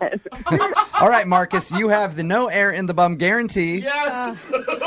And you guys are going to go out on a second date, okay? Thank you. Yeah. Congrats, you guys. Congratulations, Tara. You got your second date. Yay, thank you so much. Yeah, see, that's why we have second date updates, to fix these kind of problems. Yes. You know? Brooke and Jubal in the morning. Getting lots of text messages in at 78592 about today's second date update.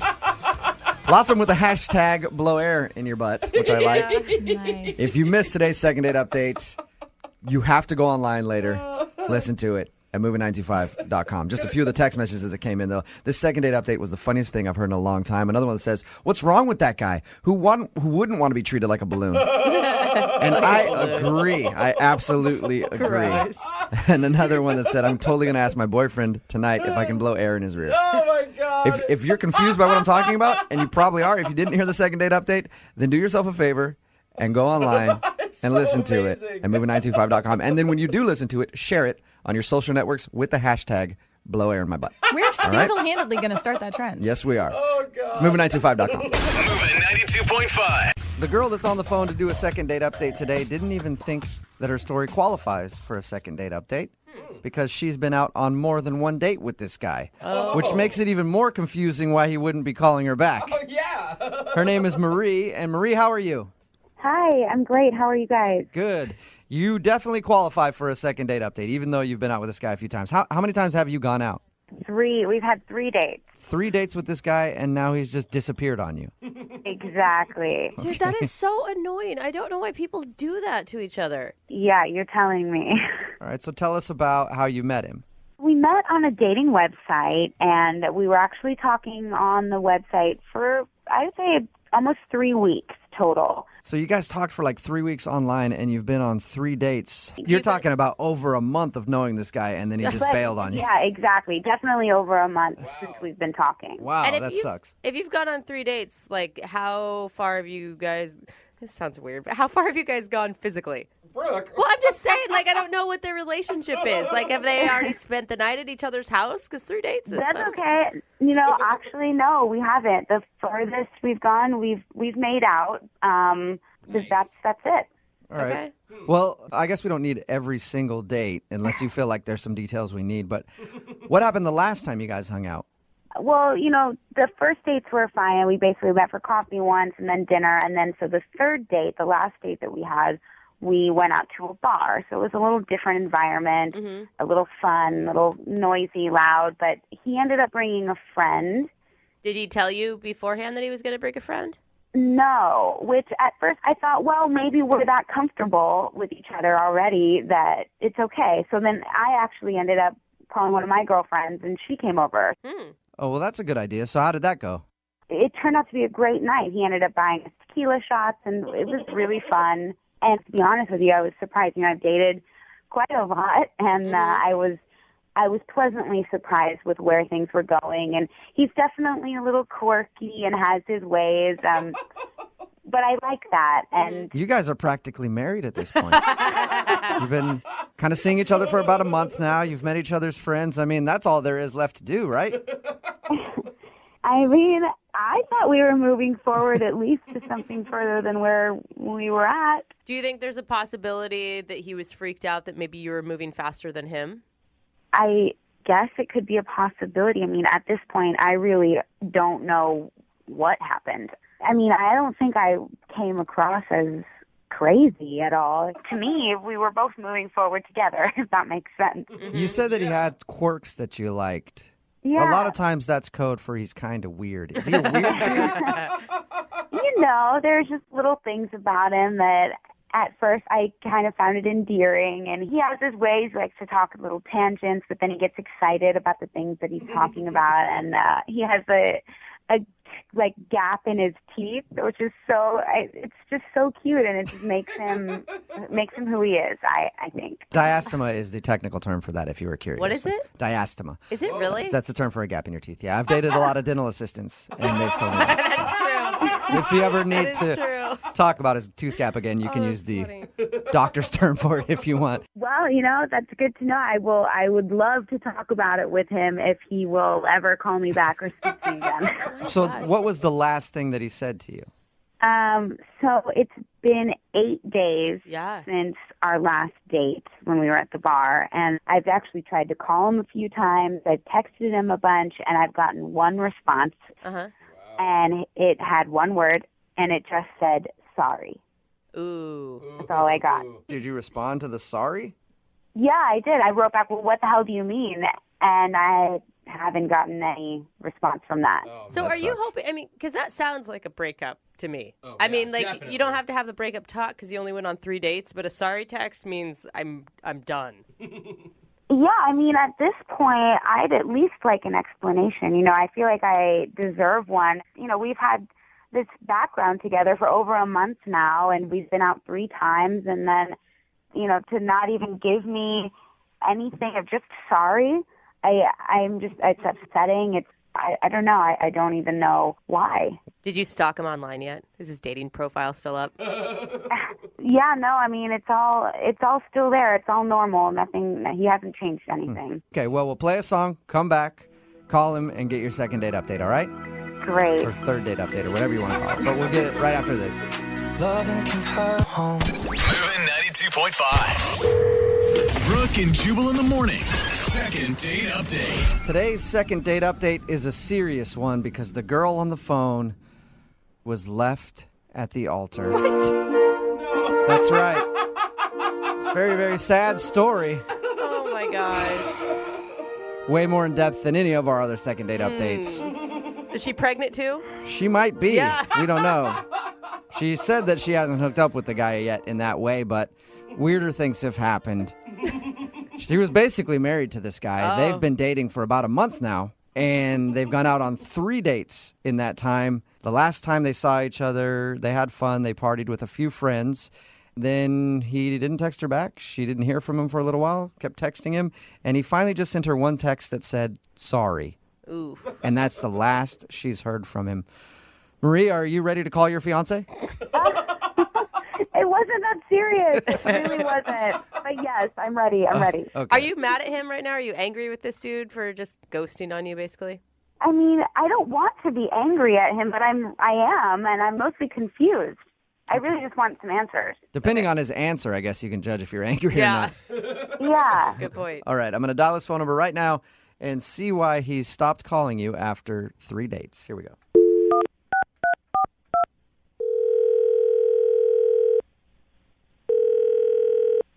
Hello. Hi, I was looking for Paul. Yeah, this is he. Hey, Paul, what's up? How are you? This is Jubal from Brooke and Jubal in the morning. It's a radio show. Okay. What do you want? I'm calling you because we recently got an email about you from one of our listeners. Her name is Marie. Okay. She asked if we could get you on the phone and find out why you stopped calling her. Really?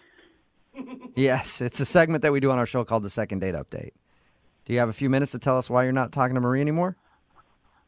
I mean, I don't know what she's told you or whatever, but I mean, I've kind of already sent her a text like saying sorry, and I I don't know. Yeah. Well, she told us about the text, but she doesn't know why because you never gave her an explanation. So she's just more curious than anything. I honestly, I don't think I really want to tell her. Yeah, but Paul, hey, Paul, have you ever gone out with a girl that you liked a lot and then she just stopped talking to you? I mean, yeah, but... Yeah, so doesn't it kind of suck when you don't know why? Yeah, I don't know if I can tell her. I don't know how to really tell her, Well, so... the thing is, you're not telling her right now, you're telling me. Right? I mean, I don't know, man, but... I mean, you said you talked to her, so you're probably just going to repeat, what I told you. So I don't know. You can pick and choose information. Why don't you be straight with us, and then we'll decide what she needs to know. Was she moving too fast? That's what we were thinking. Yeah. Like maybe she was ahead of you? No. I mean, don't get me wrong. It was not. It's nothing that she did, okay? It wasn't her fault at all. It was all on me, okay? And this is 100% all to do with me. Okay, well then if it's your fault, why don't you just tell us what happened? I mean, if it's not anything that's going to embarrass her. The thing is like, dude, it was just bad, okay? Like, I kind of want to, like, move on from it, just forget, like, it ever happened. It is what it is kind of thing, and just move on. There was, like, what was so bad? Yeah, that's weird. Did she tell you about the last date that we had? Like, when we went to the bar? She didn't tell us much. She just said you hung out at a bar with some friends. Yeah, well, all right. Well, I was pretty drunk because, we were there with friends, drinking a lot. I drank probably way more than I should have. But we were having a good time, and, that's where I messed up. All right. Well, my mind automatically goes to you were there with friends. Did you mess around with one of her friends or something drunk? I mean, all right. That sounds like a yes. Yes. That sounds like a big yes to me, Paul. You dirty dog. All right. Well, let me just explain. Okay. So I don't know why, like, we're drinking like we're 21 again. And so I'm coming back from the bathroom and I pass her friends. We start talking in the hallway. I don't even remember like how we got to the point, but we start making out. And I in like mid making out, like I sober up like instantly, like that moment of clarity, like what the hell are you doing kind of thing. And at that point I was like, whoa, I gotta get out of here. Like, this is not how I am. This is not who I am. Like, so I like called my Uber and I got the hell out of there. Like, pretty much at that point. All right. That's understandable. And what a crappy friend she has that's making out with some guy that she's crushing on. Like, that sucks. Yeah. Well, I mean, I don't want to put it on her. I mean, like, literally, I know how to drink, and that was not how you're supposed to drink, like, throughout the night. So, like, I take a lot of blame for that. So you're kind of taking responsibility, but then you're kind of blaming alcohol. This is what I'm hearing from you, Paul. I mean, you can blame it on the goose right now. You know what I mean? So. All right. So, well, that's understandable then why you'd be like, does it suck, though? I mean, it sounds like you guys were having a fun time dating. Does it suck that you made this mistake and now you don't feel like you can talk to her? Totally, dude. We hit it off. It was like we had conversations that, like, probably some married people don't have. So it really sucks. But at this point, like, I don't know how, one, she'll take it, two, how to bring it up, and then, like, three, how she'll feel like for the rest of the relationship. Right. So, and I've got some ideas on how you can bring it up to her. Oh, no, Jubal. I actually have a really good idea. Okay. I think you should just talk to her because she's actually on the other line listening to this phone call. What? Yeah. Marie? Hi. Hey. I don't even know what to say. I mean, did this seriously happen? I mean, this is totally not how I wanted to tell you or even tell you really because I don't really know how to bring it up. Like, that's why I just kind of texted sorry. I was going to text you, like, this page-and-a-half long text, and I was like, well, that's weird, so I didn't text it, and then, I don't know, I'm sorry. I'm so disappointed. I mean, me too. I mean, right now, I feel like even more so because now you're finding out this way, and, like, that's not who I am. I can't believe my friend did that. I mean, she hasn't said anything to me. Yeah, I don't want you to blame her. I mean, like, I'm taking responsibility for it. Like, I guess.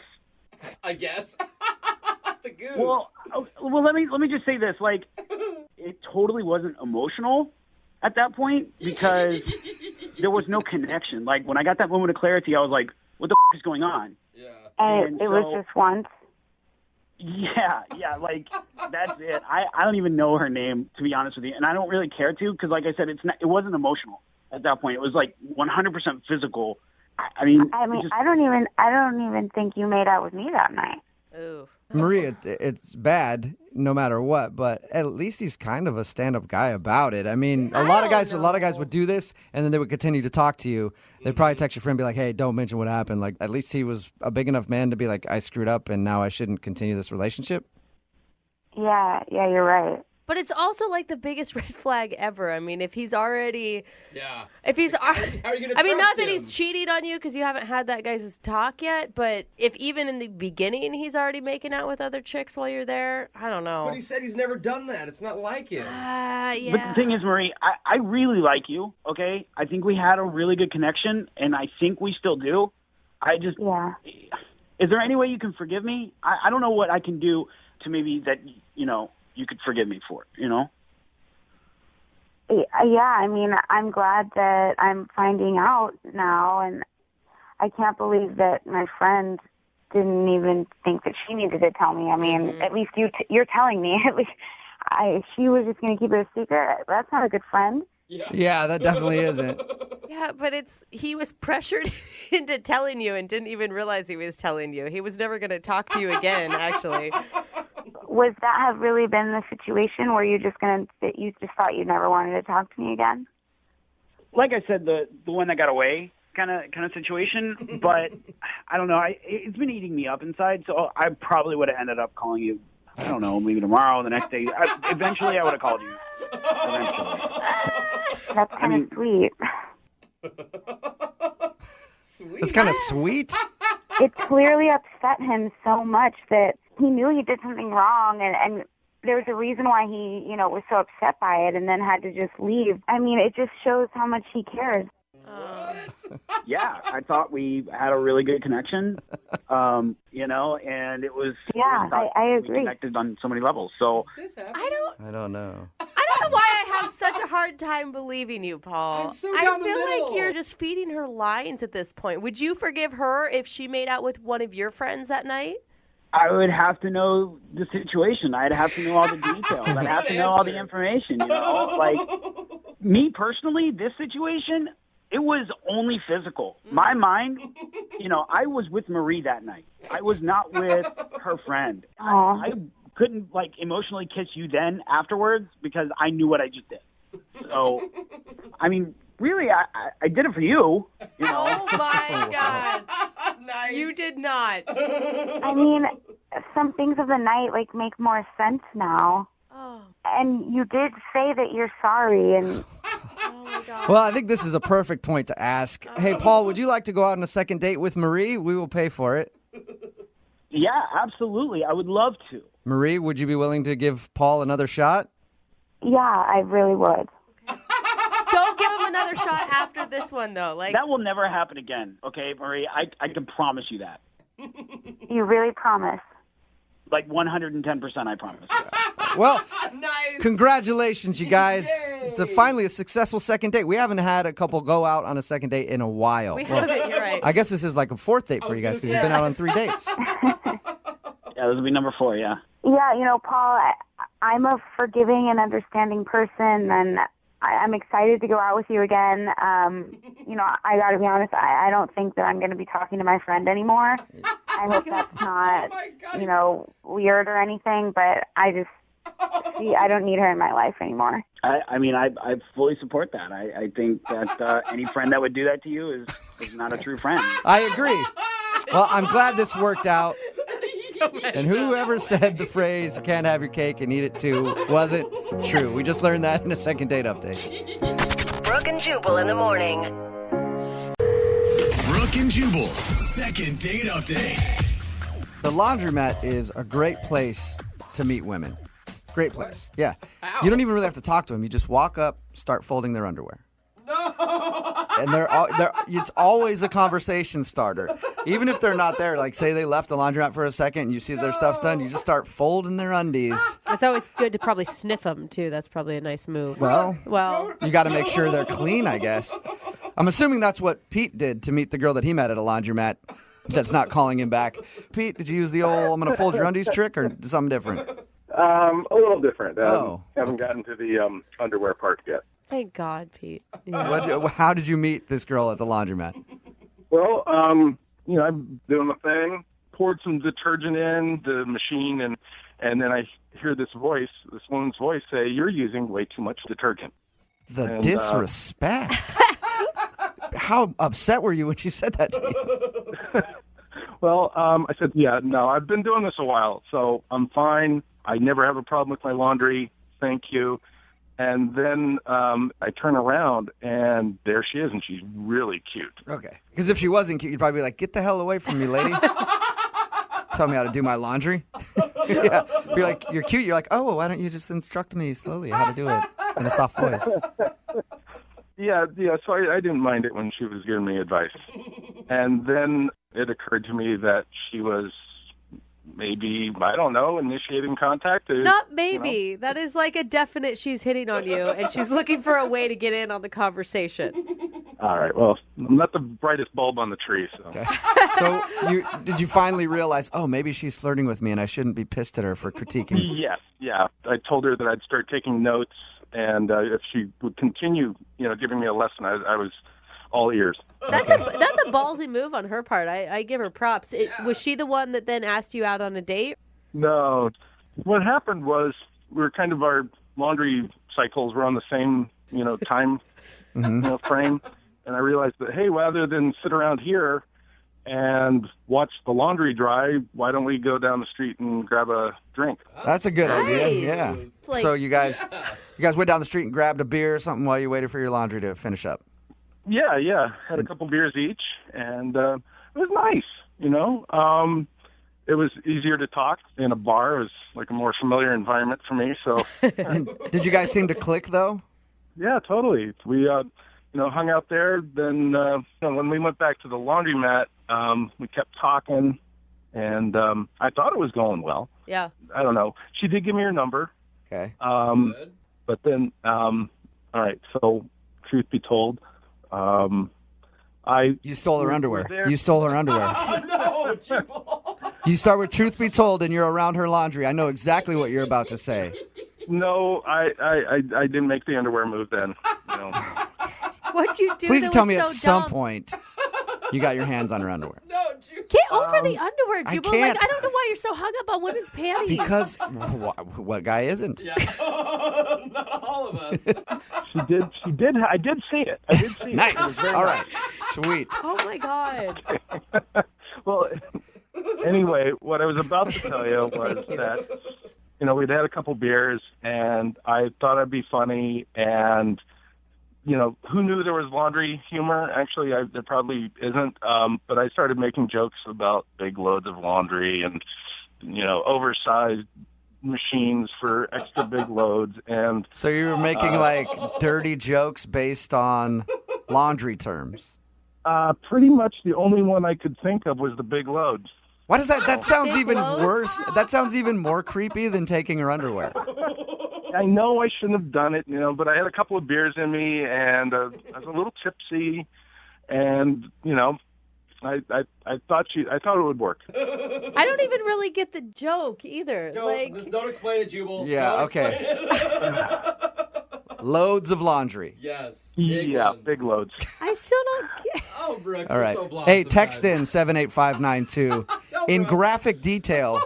If you understand what he's joking about, describe it for Brooke. Otherwise, we'll move on. So you were making those jokes. Well, yeah, I made a few of the jokes, and then, she gives me this weird look, like, are you kidding me? And so I stopped, and... But she still gave you her number post bad laundry joke. Actually, let me see. I can't... It might have been before, like, when we were at the bar. Oh, yeah. So you just have her number. How many times have you tried to get a hold of her since your laundry date? We've actually talked once over the phone. Okay. and that went pretty well. So then, like a couple days later, I texted her, and she didn't reply.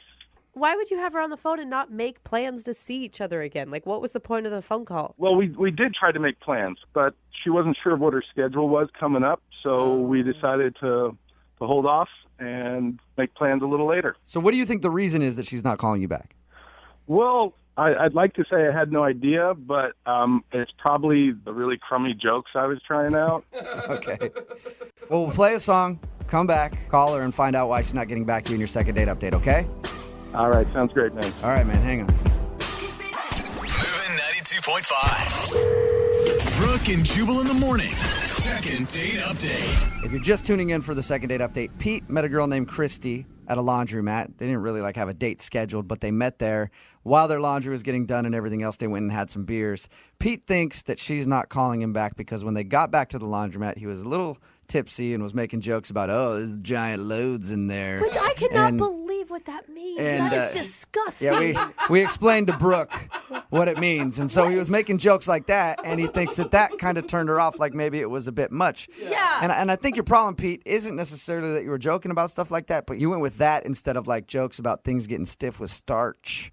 You know? Dude, that's the comedy gold when it comes to laundromat jokes. Could have gone that route, Yeah. and I didn't. Would have worked way better for you, man. Yeah, exactly. Pete, I think that you could be the laundromat creeper and you're just not owning up to it at this point. I was just tipsy. I'm not weird, really. Yeah, right. Trust me, if you're making jokes like that at a laundromat to a girl you first met, you're creepy. Thank you. I'm going to dial the phone number right now, see if we can get her on the phone and find out if that is the reason why, though. You ready? Yep. All right, here we go.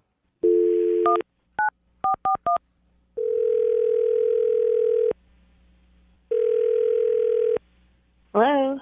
Hi, can I speak to Christy, please?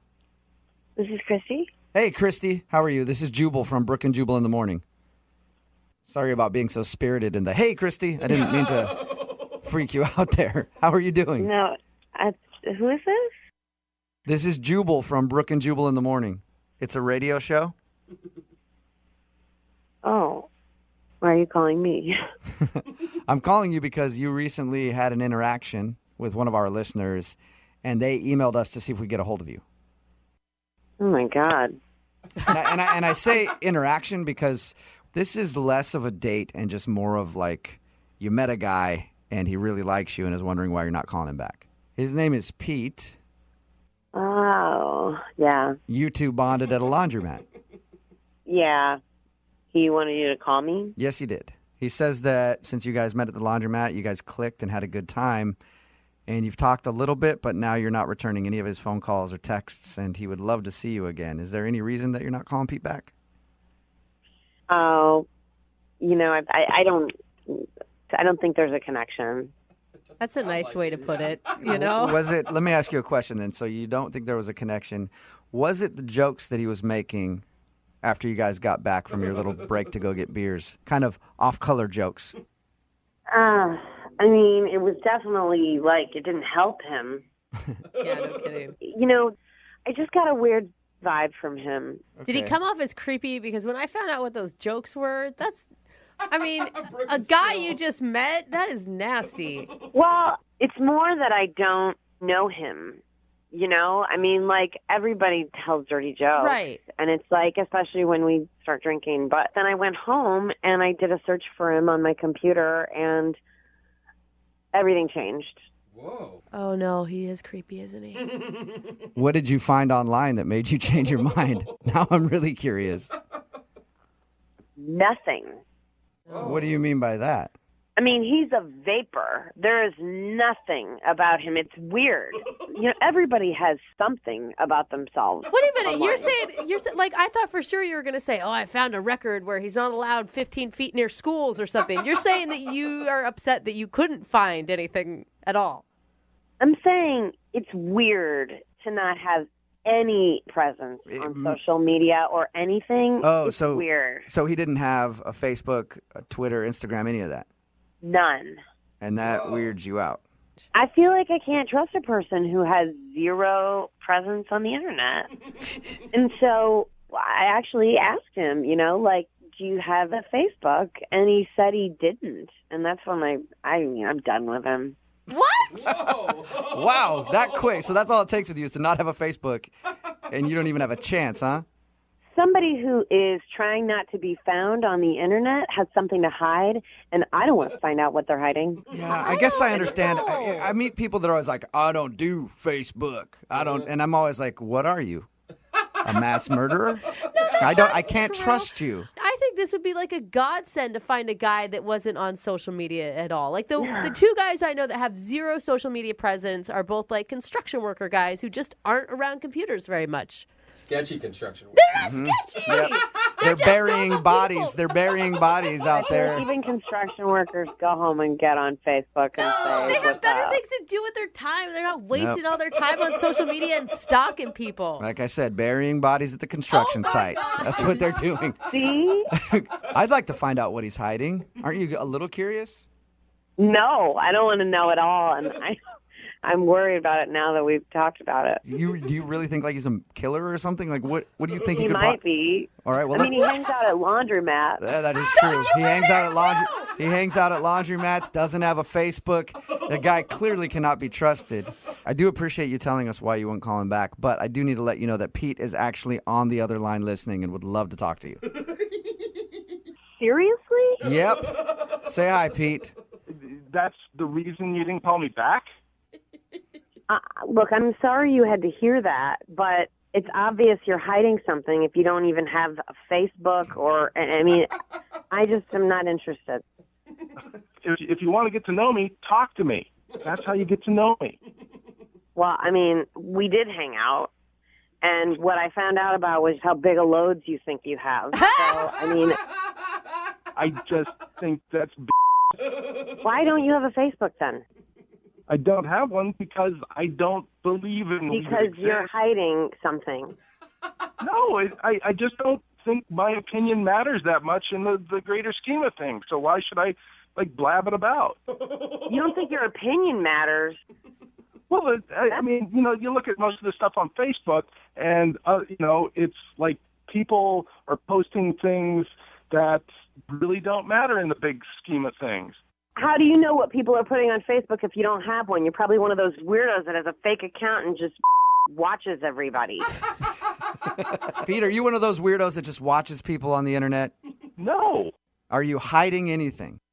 No. Are you married or something, Pete? Or, No, I'm not married. I don't know. You're hearing from Pete right now. The reason he doesn't have a Facebook is he just doesn't like it.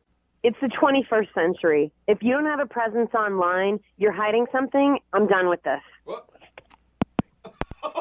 Did she hang up? Yeah, she's gone. Hey, Pete, you still there? Yeah, I'm still here. I'm just...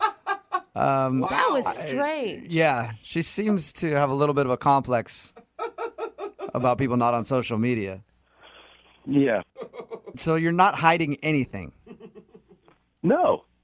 I mean, I'm not telling everything either, You're not, what is that? Yeah. What do you mean by that, Pete? Now it does sound shady. Everybody has secrets, right? Yeah. That's part of being a human being, and not everything in my life is everybody's business. Okay, why are you sounding creepy again, man? He does sound like Sketchy Pete right you now. You do. If I was dating Christy, I wouldn't be dating exclusively. Let's put it that way. Okay. You're still Pete. You're not helping your case at all. You trying to explain why you don't use Facebook is sounding creepier and creepier by the minute. See, this is why social media is not good. If you post anything, the other women you're dating, get the wrong idea. Yeah, get the idea that you're cheating on them. So Christy was right. What? So Christy was right then, Pete. Oh my God. What's wrong with dating multiple people? It's fine if you're honest with them, but it's like you're hiding it and then hoping that they don't meet the other person. No, if I was dating exclusively, I'd tell somebody that, but I don't. I don't date exclusively right now. But Christy was right. You are hiding something. No, I'm not hiding it. Yes, you are. You just admitted to it. Well, she didn't ask me. All right. Brooke and Jubal in the morning. Text in at 78592 that says, this girl is crazy. Sometimes people don't have Facebook because they choose not to be a part of the drama that it brings. Wow. It's Brooke and Jubal in the morning. Talking about the second date update. Pete wanted us to call this girl named Christy. He thought he wasn't getting a call back because of a very bad joke he made when they first met at a laundromat. It involved a joke about having big loads. Okay. And he thought that's the reason she wasn't calling back, but that's not why she wasn't calling back. She wasn't calling back because she looked him up online, like most people do after they meet somebody, and found that he didn't have a Facebook. So she knew that something was wrong, and he was a serial killer or worse. I feel like I went through so many emotions here because then I was like, well, you're crazy, lady. I mean, that's ridiculous. But then at the end, Pete was all weird and like acting like, well, I'm not telling everything and I wouldn't be dating exclusively. Yeah, Pete didn't want to have a Facebook because he wants to date around and doesn't want people knowing that he's dating around, I guess. Yeah. So he still is hiding something by not having a Facebook. That's why I don't trust people who aren't on social media these days. I agree with you, Jubal. I don't. You have to have at least one, at least Instagram or Twitter. Even my grandparents are on social media. Are they really? Whoa. Yeah. That's where I draw the line. That's impressive. I know. They friend request me and I always deny it. Like, no. I just want it to be Granny in a bikini on a beach taking selfies. Yeah. So if grandparents are on Facebook and you're like young and not on there, then what is wrong with you? Oh, I'm come always on. like, you're hiding something. It's the same thing when I meet people who still have a flip phone. Yeah, what are you What doing? is your deal? All right? You feel like it's some sort of like throwaway phone and they're making deals on the side. Yeah. Remember, if you want a second date update, all you have to do is email the show and we will call the person who didn't call you back. Today's second date update is going to be pretty exciting because it's filled with celebrities. What? That's right. Kevin is on the phone, and today he wants to do a second date update with a girl named Marianne. And apparently, their first date involved a lot of celebrities. Really? Yeah. How? I want to know. What's up, Kevin? How are you? Hey, man, how you doing? I'm good. So I hear your first date was a star-studded affair. Whoa. Yeah, definitely. What'd you do? Like take her out to some red carpet event or something? No, my date was just talking about celebrity gossip. Well, that is the biggest letdown I've heard today. Wasn't quite as exciting as I made it sound, was it? No, it wasn't. Your email said that you guys talked about celebrities the whole time. Why? Well, I guess she was really into celebrities. She was really into the Kardashians and all that. What's happening? I'm not. I have no idea what's happening in that world. So, wait, how did you meet this girl? We met on Tinder. Okay. And did you have any idea that she was celebrity obsessed before you went out with her? You know what? Towards the beginning of the date, she was going on about all these celebrities, and I just told her, I'm just not a part of that world. And 5 minutes later, I'm like, Kim Kardashian did what? It is addictive, I will say. As someone who does a lot of celebrity gossip, man. Your first date with Marianne was just you two gabbing about celebs? It's definitely something I never thought I'd end up doing, but it's kind of fun, We went on for like 2 hours, and I just went on because I didn't know any of that, so I was asking her who's married to who's dating who. I was writing a map on my napkin trying to pick up the dots. So, do you want to do a second date update to go out with her again, or you just need some more celebrity gossip? Just another fix. No, I wouldn't mind another celebrity update because it's been a couple of days now, but I definitely want to go on a date with her again too. Why do you want to go on another date? What did you like about her so much, other than the celebrity stuff? As much as she could talk, she just never stopped smiling. And I thought that was so great. That is one of the sweetest things I think that anybody's ever said on a second date update. What did the night end like? Well, I wanted to take her back to my place so I could get on her. What? What happened to you? Just a second ago, you were melting my heart. Yeah, I know. I liked her smile a lot, and I was hoping I'd get her back to my place so I could just jump on her back right as we walked in the door. I was just being honest with you. That's what I wanted to do with it. Oh, my gosh. So much honesty there. What did you guys do? So you went out to eat, or where were you when you were talking about all the celebrity stuff? Yeah, we went out to eat, and, after we ate, I asked her, let's go back to my place. Yeah. And she said, yeah. So we went back to my place, and we were hanging out, watching a movie, Netflix and chill.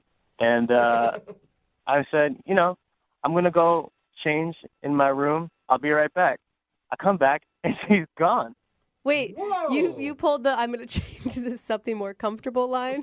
Well, I was dressed up for the occasion, so I wanted to relax and kick back and dress in more comfortable clothes, and encourage her to do the same thing. I'm not that she would change it. I mean, hopefully she would. Hopefully just get out of the clothes that she was wearing. That's all you wanted. Yeah. And then when you walked back out, she was nowhere to be found? She was literally gone. And the front door was wide open. Oh my God, she was kidnapped. Do you have any idea why she would just jet like that? I have no clue. Maybe she didn't like the movie. It was so bad that she ran out of your place, Yeah, what movie? leaving the door open and ran down the street. Is there any chance that maybe, in the couple moments by herself, she was able to rethink the situation and realize she didn't want to hook up with you? I mean, I don't know. It seems like a pretty weird thing to do, to just leave. Obviously you tried to reach out to her. Yeah, I mean, as soon as she was gone, I texted her a few times, like, where did you go? And I just got nothing back. Nothing. Not one text message. Literally nothing. It's not a good feeling. It's like this date didn't even exist. Yeah, I mean, that's kind of how I feel. It was really weird. Like, no one would know that I went on a date with her and she was gone, and what am I going to tell my friends? Maybe she was a little celebrity gossip angel that just dropped out of heaven that night to share some updates with you and then leave. Open up the gossip world for me. All right, well, we'll play a song, come back, call her, and hopefully find out why she just split from your place that night. And if I might add, I'd like to get a second date with her so I could get on her. Well, we'll do our best to help you get on her, okay, bud? Hang on. All right, thanks, man. Moving 92.5. Brooke and Jubal in the mornings. Second date update. Right in the middle of a second date update, and if you're just joining us, Kevin is on the phone, and today he wants to call a girl named Mary Ann. All Kevin wanted from the date was to, quote, get on her. But God, that hurts my when soul. they went back to his place after hanging out at a bar, talking about celebrity gossip and whatever, there was a moment when he said, I'm going to go slip into something a little more comfortable. Well, he went to go slip into whatever that comforting thing was, and then when he came back, she was gone, and the door was still left open. So she just ran out of his place. He tried texting her, tried calling her, and has gotten no response. So it's a mystery. Where did Mary Ann go, and will Kevin ever be able to get on her? Kevin? Oh, my God. I mean, I just don't get it. Even if something happened, even if, there was an emergency or there's something. Did you in the ever movie, say to her, like, hey, I'm going to go slip into something more comfortable, and then I'm going to get on you? I mean, I didn't say the second part. Okay. Because if you said that, then I can understand. She'd be like, all right, I'm going to leave. At no point in the conversation did I say, I want to get on you. I just told you guys that. Okay, good. Kevin, I think that's a again, good decision. Kevin, it's not an object you ride, okay? It's not a fun Ferris wheel game. Well, you're doing it the wrong way then. I agree, Kevin. Well, let's give Mary Ann a call, see if we can get her on the phone, and find out what went wrong that night, okay? Please, I'd really like to know what happened. All right, here we go.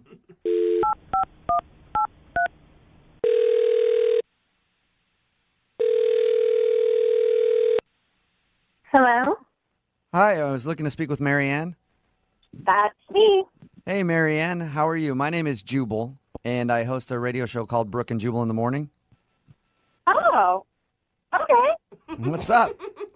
What's up? Not much. Hey, Marianne. How are you doing today? Oh, hi. I'm doing well. A little confused, but cool. Any idea why I'm calling you? I'm really hoping I won a big prize. You might have won a big prize. Yeah. I don't really know how tall he is or how much he weighs. He could be big. I have no idea. What does that mean? That means that one of our listeners emailed us because they want to do a second date update with you. What?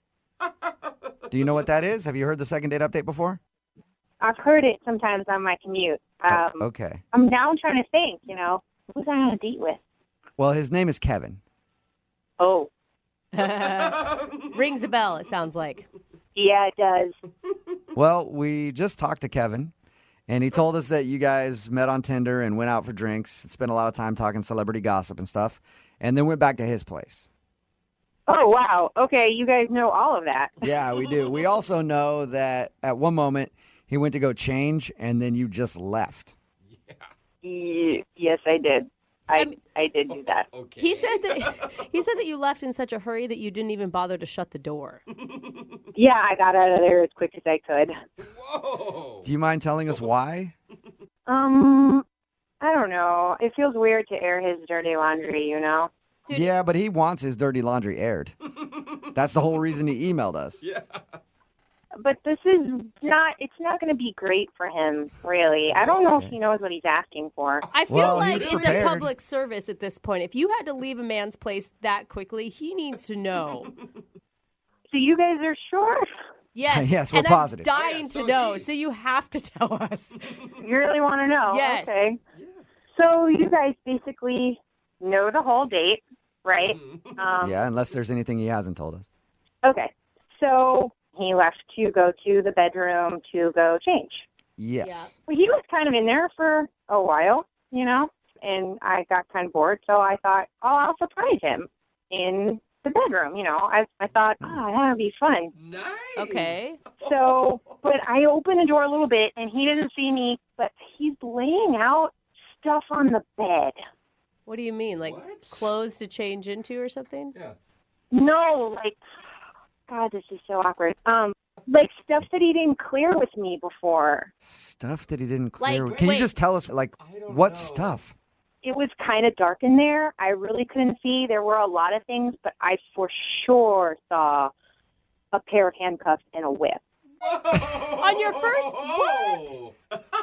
You're telling me that he was laying out, like, perverted, like, objects on the bed for you?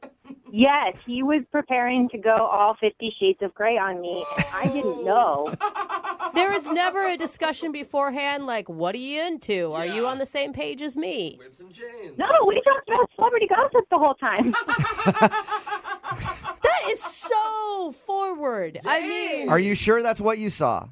I'm 99% sure, and that's why I was scared, and that's why I had to leave. I Normally, don't blame you. ease into the handcuffs and whips, you know? Yeah, that's more of a relationship thing once things get stale or something. Or a second date, you know? Whatever you guys are, at least you talk about it before you just bring it out. That's the point. Yeah, I know. I mean, he could have at least picked a movie choice to go with it, but, you know, it freaked me out, so I left. Okay. So you basically you think he's a pervert and you don't want to talk to him. I mean, no, I don't want to shame anyone for their sexual preferences, but I don't want to, I mean, I got scared. I left. I don't want to talk to him. Okay, well, that's a shame because Kevin's actually on the other line listening and really wants to talk to you right now. No. Yep. Kevin? Oh. Hey, Marianne. Whoa. Oh, my God. I can't believe you're on the phone. Well, there's no other way to get in contact with you, but now I realize why you haven't. Oh my God, I can't listen to him without being kind of creeped out now, Kevin. Okay, give me a chance, though. Give me a chance. I'm sorry. You weren't supposed to see that, and it was just a precaution. I didn't know that if you were 100% like down with it, but I just wanted to be ready, you know? A precaution? Yeah, Kevin, what's your plan there? Like you start making out with her and then you... Handcuffed. Yeah. You know. It takes you 5 minutes, and you know what's needed, and I can do it all. I can do it all. So you're a pleaser then, Kevin, is what you're trying to say. I'm a what? Pleaser? Yeah. That's all I was trying to do. If that was something that she was into, I would have had her. If it was the opposite, then I would have had her. Oh my gosh. I would have had you, Marianne. I would have held you if you wanted to be held, and I would have whipped you if you wanted to be whipped. Wow. This is really freaking me out. I'm really glad I ran out of the room. Well, for the record, those handcuffs you saw, they weren't for you. They were for me. That doesn't make it better. That doesn't make it look weird. Kevin, can you really not see how this is maybe a little too much the first time you meet somebody? I mean, I can definitely see how it could be too much if it's not your type of thing. But, you know, if it's not your type of thing, then I wouldn't have presented it to you. But I don't know who you are. My type of thing. Everything you say, Kevin, just gets creepier and creepier. How do you do it? I'm impressed. I'm not trying to be creepy. I'm just trying to be real with you. I'm an honest person. That's me. Hey, at heart. Yeah, maybe a little too honest, Kevin. I'll ask the question, though. Marianne, would you like to go out on a second date with Kevin? We will pay for it. No. The handcuffs are not in my future, and they shouldn't be in his. Marianne, That's a shame because I can do lots of things. You still have one part of me, and I can give you more. And I really like your smile, and I really like to see you again. Creepy. No, you freaked me out beyond all repair. I am freaked out. Oh. All right. Well, Marianne, if you ever do come around to see the joy of whips and handcuffs, I'll be here. Whoa. Thank you very much. If I change my mind, sure, I'll do that. But nope, I don't think I will. All right. Well, Kevin, I'm sorry you didn't get a second date. Yeah, well, at least I know now why she left. Yes. I won't do that again. And I think you've ruined the dating game for every Kevin on Tinder ever after this. Maybe I helped it. Maybe we know now. Maybe. Brooke and Jubal in the morning. Got a text in at 78592 says, I don't know why that girl won't go out with him again. I would love to go out with that guy. Talking about today's second date update. If you missed it, Kevin wanted to call a girl named Marianne who wasn't calling him back after their date. When we got her on the phone, we found out why. It's because they met on Tinder and they were messing around on the couch, and she was actually ready to hook up with him. He's like, I'm going to go to the bedroom real quick, get a little more comfortable. And she was going to go surprise him in the bedroom. And then when she went to the bedroom, she saw him laying out like whips and handcuffs and everything else. And then she wasn't interested all of a sudden, like, wait, that's a little bit too early. Yeah. You shouldn't even assume people like sushi, for instance, on a first date, let alone whips. And the whole time she was telling the story, you know what I was thinking? That's a perfect opportunity for her to get on the phone with my friends at advocateslaw.com. Oh, my God. Let's say you're over at a friend's house and they pull out a whip and whip you. Yeah. And you don't like it. It hurts a little too much. Maybe they're a little too rough with the handcuffs.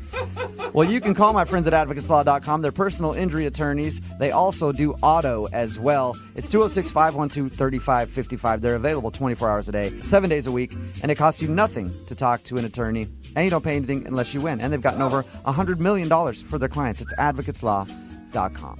But yeah, Kevin jumped the gun there on that a little bit. Yes. He's just, I just want to be prepared in case you liked that. Yeah. There are ways to find out slowly what somebody's into instead of just being like, oh man, she's ready to go. Let's get this thing started. I got to get everything. Has anybody seen my samurai sword? I have to.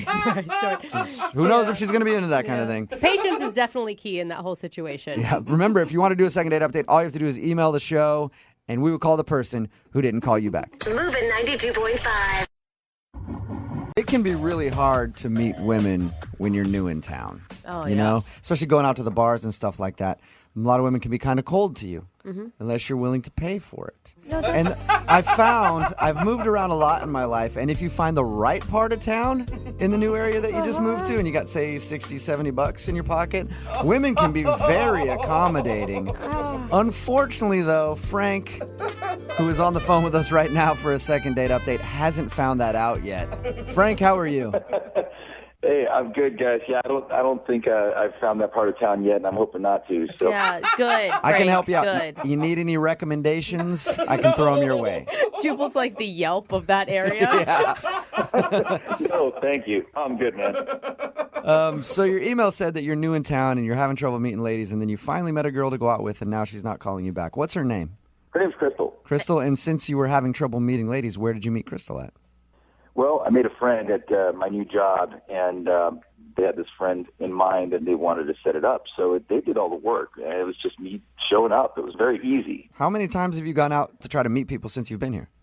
3 times, and it's always ended in failure because it just seems like the women here, and I mean, I know I'm new, so I haven't had too much exposure to it. It just seemed very difficult to connect with. It's just a little bit colder, a little bit. I don't know what it is. I'm still trying to put my finger on it. I don't get it. Have you tried walking up behind them and tapping them on the shoulder and just going, "Hey, new in town, let's go back to my place"? Not yet. Is that what I should do? No, don't do that. Don't do anything that he says. Anything he says, do the opposite. All right. So the date was obviously good because you want to talk to this girl again. Yeah, definitely. I thought we really clicked. It was a great time, and she was attractive, and we had a fun night. What'd you guys do? We had a couple of bars, and then we ended up playing pool, and I thought that was a lot of fun. She was actually a really good pool player, and she seemed to be competitive. So we ended up playing pool for a while. I even put a bet down on the last game, which was a lot of fun. Was it like a, hey, if I win, you got to kiss me. If you win, you got to kiss me. If that guy on the other table wins, you got to kiss me. One of those type of bets? Yeah, it was actually $20. Oh, it's very literal. No, she did great, and I won. Which was for me. I'm super competitive, so. Wait, you didn't let her win? I didn't take the $20. I mean, I wanted to be a gentleman about it. What a chump. She probably is not calling you back because she doesn't respect you because you don't collect your debts. That's it. Right. No, we were kind of laughing about it. And that whole part was cool. It got weird a little bit before she left. Like, there were a couple of awkward moments at the end that make me think that maybe she didn't feel exactly the same way that I did. Okay. Well, let's get to the awkward part then. What happened that was awkward? We'd been drinking a little bit, so I was feeling pretty good. And she was keeping up with me on the drinks, too. And so as you start feeling good and you feel like you're connecting with somebody, the romantic side of you starts coming out. And I'm thinking, okay, I want to kiss this girl. Mm-hmm. But I just couldn't find that moment. It just felt a little awkward every time I thought about it. So I finally came around and asked her if it'd be okay to kiss her. Okay. And she goes, I don't kiss guys that ask me if they can kiss me.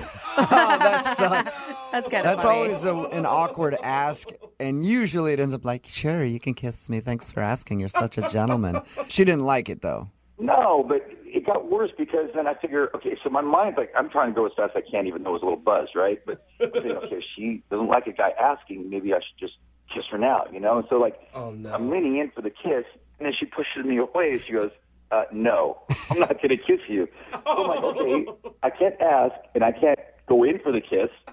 I can't be forceful about it. So, like, what do I do? It's just weird. It was, I don't know. That part was a little awkward. Yeah, you should have probably just held off until the second date after you got turned down once, because once she turns you down and then you're like, all right, fine, then I'm going to force it on you. What do you think about that?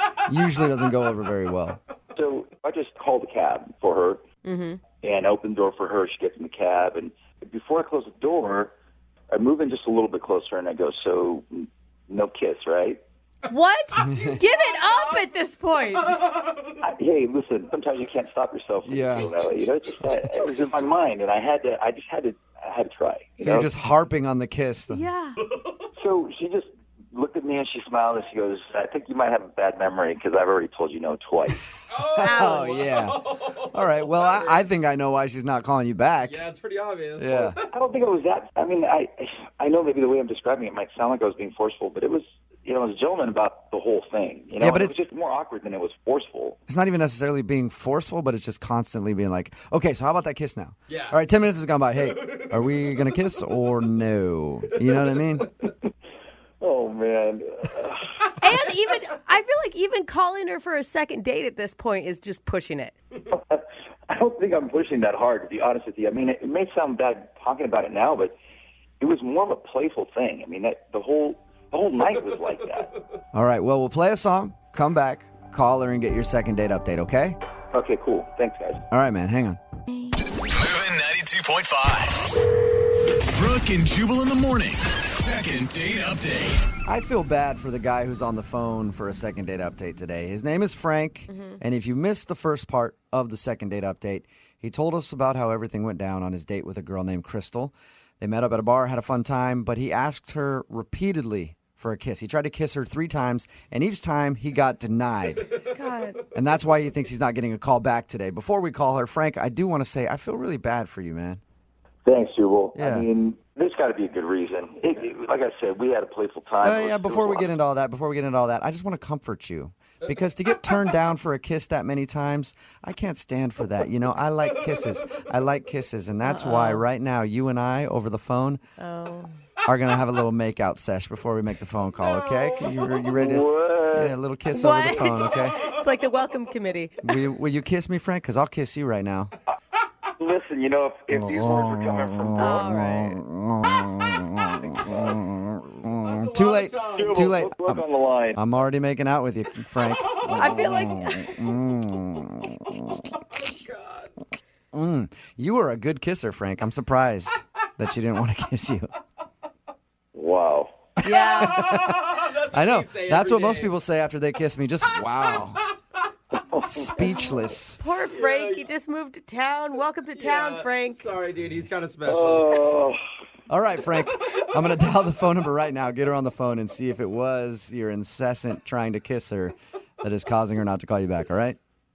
All right. Thanks, man. Look how awkward If he she, sounds I now. mean, if she does kiss him on the next date, it'll be like she kissed Jubal too. Hey. You know how that works.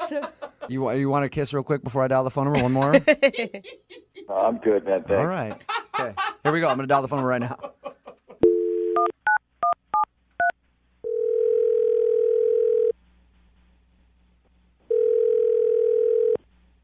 Hello. Hi, I was looking for Crystal. Speaking. Who's this? Hey, Crystal, how are you? This is Jubal from Brooke and Jubal in the morning. I'm fine. Who is this again?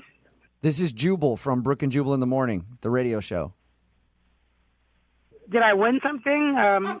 No, you did not win anything, but I do want to talk to you for a second about a date that you recently went on. I'm sorry. Wait, you need to talk to me about a date that I went on? Yeah. We do a segment on our show called The Second Date Update, and somebody recently emailed us about you. Someone emailed you Mm-hmm. about me. Yes. And so you're calling me to ask me what? Why you're not calling him back. His name is Frank. Do you remember going out with a guy named Frank? Yes, I do. Okay. So Frank told us that he likes you a lot. He told us a little bit about your date and said that he would really like to see you again, but you're not calling him back. Is there a particular reason? Oh, there's a reason. All right. Was it the fact that he tried to kiss you like 1,700 times on your date? That definitely played a part. There was more to it, not just that. You have a few minutes to tell us what the more to it is?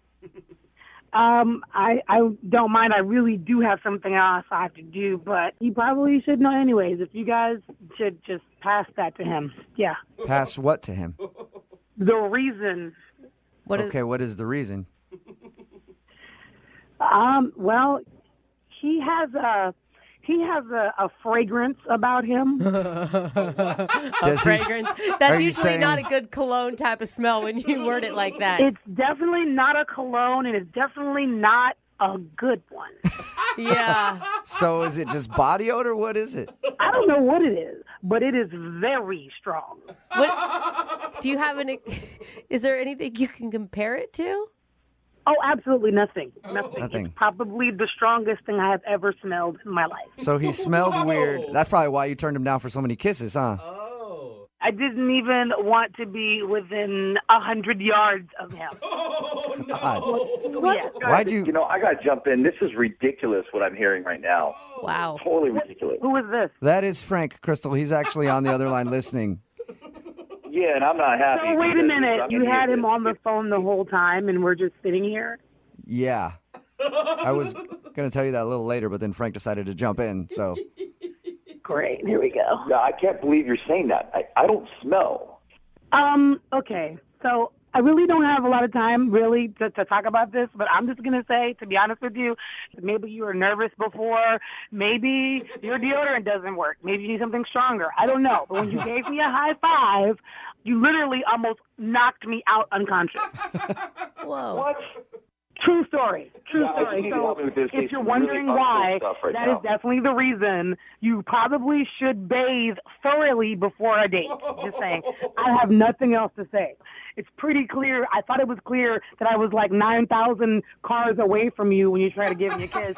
So I'm really done. You don't sound remorseful. Like, you're not being very nice about approaching his smell, though. Because it's ridiculous. And honestly, I'm not going to sit here on the radio. I'm already blindsided by being on the radio already. And it was very clear that I wasn't really interested after he tried to kiss me 411,000 times and I said no. So and now, since she's putting me in a position, now I have to be firm to let you know if we're looking for a second date, an 11th date, a 12th date, a 1,000th date, it's the exact same reason. It's no all day long. So there we go. I have to go. Sorry, guys. Thanks for calling. I got to go. Bye. That was direct. It's pretty, blunt and to the point. Yeah. Hey, Frank, I don't think you're getting a second date. Ouch. Has anyone ever commented on your smell before, Frank? Okay, look. I'm going to give it to you guys straight, all right? I'm not like one of those sissy boys that walks around smelling like freaking cucumbers and strawberries, okay? That's not me, man. That's just not what I do. You know, I don't shower every day for a reason. It's unhealthy. So if that's what she's referring to... Wait, did you say you don't shower every day? Yeah, I mean, it's scientifically proven that if you shower every day, you're stripping your body because the skin is a protective layer, right?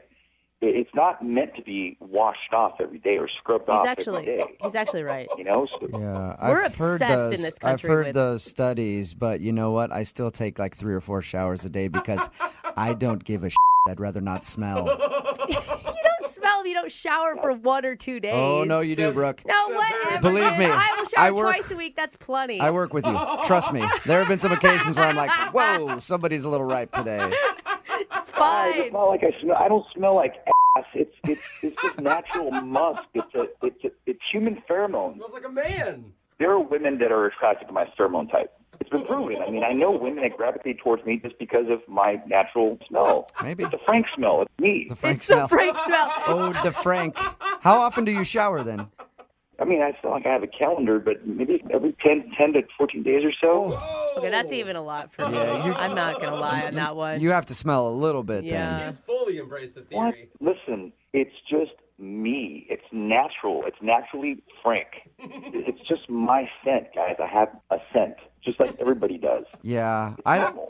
Okay, well, I guess that's why she's not calling you back. She didn't like your scent. Yes, I just have to leave it up to a woman that gets it, man. This is a tough town, guys. It really is a tough town. I Tough don't get town. it. Showers way too much. Yeah. Or maybe that's why women aren't talking to you in the bars when you go out. You ever think of that? No, it's kind of. This is a one-time thing. I've never heard somebody go off like this about my smell. Crystal obviously is just off her rocker. She sounds crazy to me, but you know what? No matter what, it is a second date update, so I have to ask the question. Hey, Crystal, even though you hung up, would you like to go out on a second date with Frank? We will pay for it. No, I don't want to because Frank smells funny, stinky. Are you sure? Frank, do you have anything else to say to Crystal? Yeah, I don't want to go on a date with her either. Yeah, so well, it's you're all good. stupid. You stinky. You smell. I don't like you either. Oh my God. Brooke and Jubal in the morning. Today might actually be a first for the second date updates. If you missed the one that just played, Frank wanted to call a girl named Crystal because she wasn't calling him back. We found out the reason she wasn't calling him back. Frank only likes to shower once every 10 to 14 days and has what he calls his scent, the scent of Frank, which she was not a fan of. She said that he smelled disgusting. Somebody texted in at 78592. The reason I say it might be a first, they made a very good point. They said, this is the part where people are usually texting in saying, hey, what's his number? I'll go out with him. They ask, I'm curious, is anybody wanting to go out with the guy who smells? No, we have not received one text message saying, I'll go out with Frank. And we've had some weird people. And after every single second date update, people text in like, give him my number. They sound cute. Nobody's texting that about Frank because he stinks. 14 days is a long time. Like 5 days, I feel like I can get behind. Yeah. 2 weeks Yeah. is even a deal breaker for me. Somebody even said, I hey, can't, Somebody said, I work with certain homeless people that shower more than this guy. It's true. Yeah, exactly.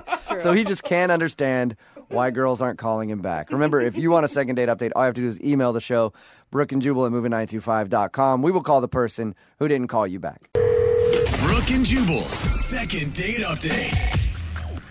Today's second date update is just another case of the old hit it and quit it. Uh-oh. Quite literally, because Cassie, who was on the phone to do a second date update today, says she met the guy that she went out on a date with because they got in a car accident. Oh. And now he's not Okay. calling her back. So maybe not the hit it and quit it that you were thinking about. What's up, Cassie? Hi. How's it going? I'm okay. I'm a little worried, I guess I could say.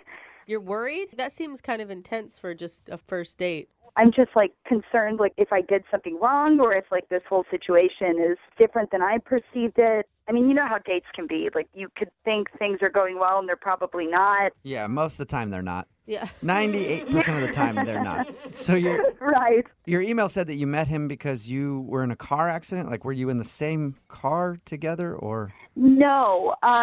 This is kind of stupid on my part, but I was driving and there was a lot of traffic and this song played on the radio that I really love and I just started jamming out and I was really happy and I wasn't paying attention and I rear-ended this guy. Oh, man. So how do you go from hitting this guy's car to going out on a date with him?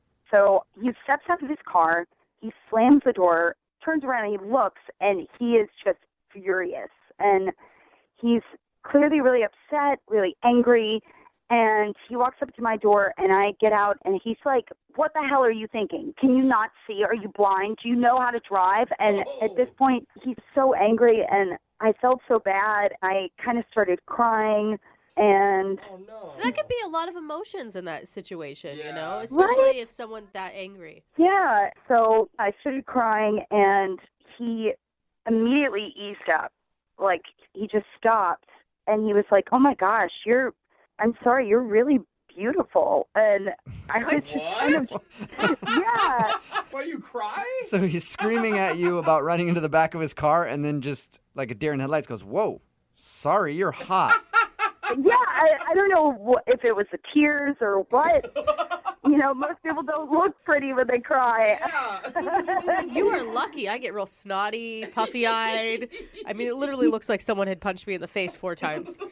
You know, that's what I thought about myself, too. But I guess, I don't know, I guess there was something dreamy about it. But Did he segue from you're beautiful into let's go out on a date, forget the insurance, and... basically, you know, I was kind of joking. I was like, oh, are you doing this just to get my information? You know, I was going to give you my information either way, and da-da-da-da. And he's like, no, I'm really serious. He was really sincere. And so we get to talking, and we're like really clicking. And he asked me out on a date. And I was like, oh, you know what the heck? Why not? Okay, that's a cool way to meet somebody. At least you have a good story. No kidding. Right? And how was the date? The date was amazing.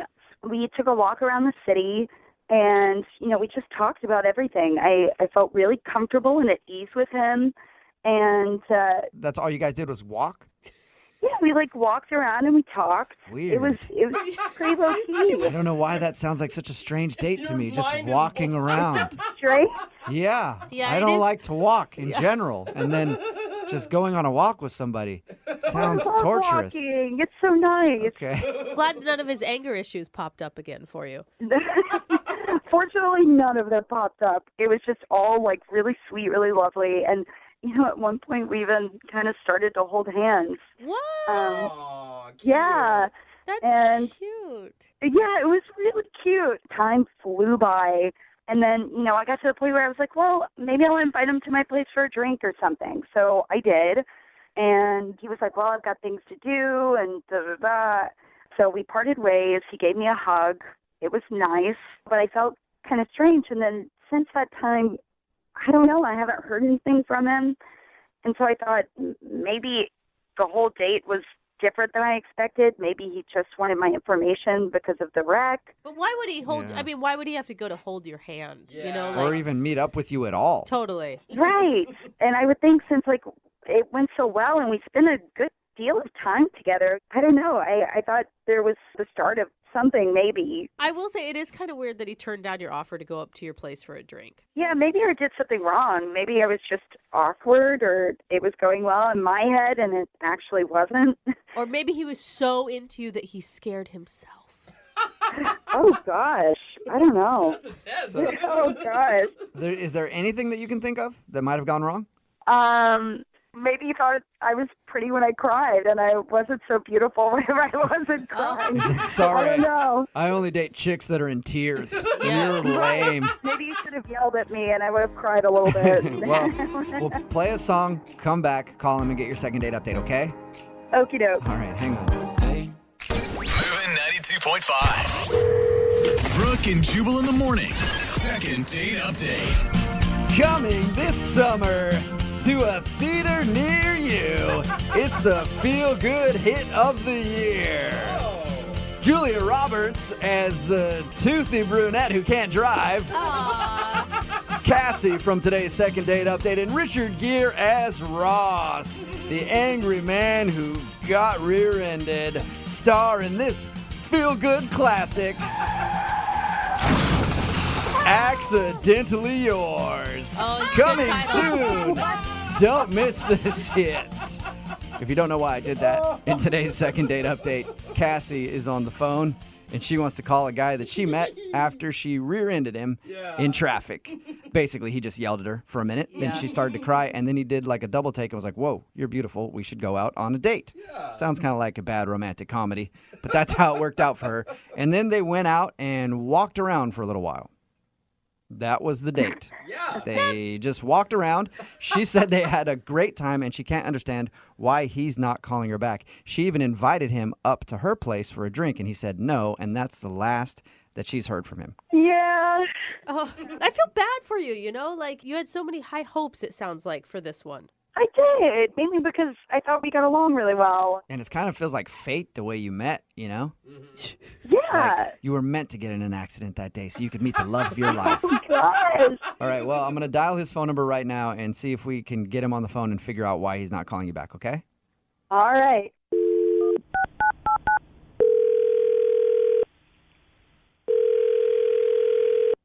Hello? Hi, can I speak to Ross, please? Yeah, this is Ross. Hey, Ross. How are you, man? This is Jubal from Brooke and Jubal in the morning. Who? Jubal from Brooke and Jubal in the morning, the radio show. What radio? I'm not familiar.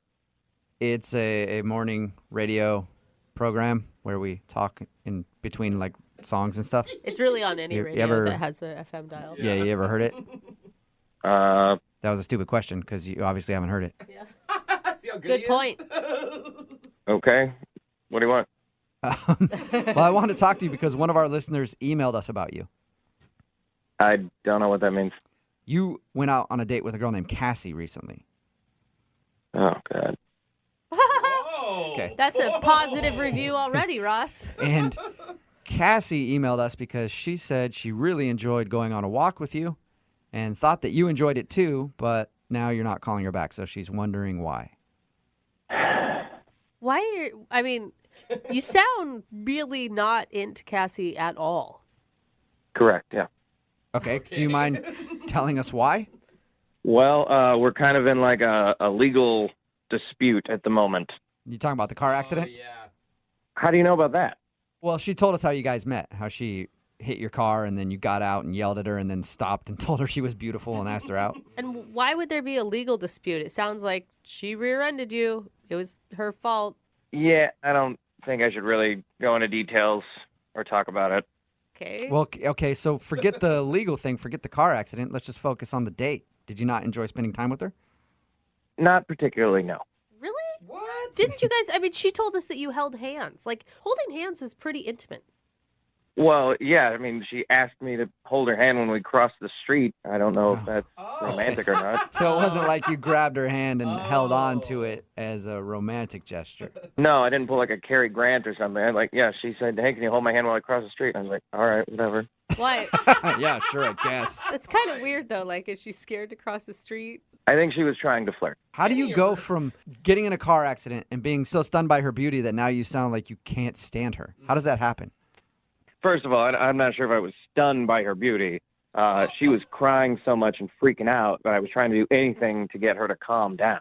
And I felt really bad because I just yelled at her like a crazy person. So I just said something. So you just said you're beautiful because you thought that that's what every woman wants to hear and it'll calm her down. Yeah.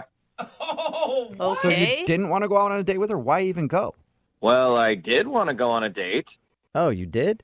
After I calmed down, I thought, oh, she's actually pretty cute. But then I went out on the date and I thought, oh my God, this is a terrible idea. What was so terrible about it? Because according to her, there was like nothing really interesting. You just walked around and, from her perspective, enjoyed each other's company. Yeah, we walked around, but then she I don't know, within 5-10 minutes of the date, she starts making jokes about how the wreck was partially my fault. Okay, so she's joking.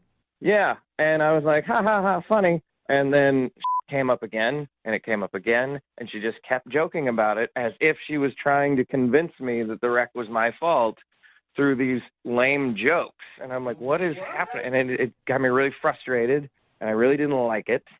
And I was getting really annoyed, and I was starting to get that feeling back when I was yelling at her when she was really hit my car, and I didn't want to do that. Because you didn't want to go off on her again during your little date.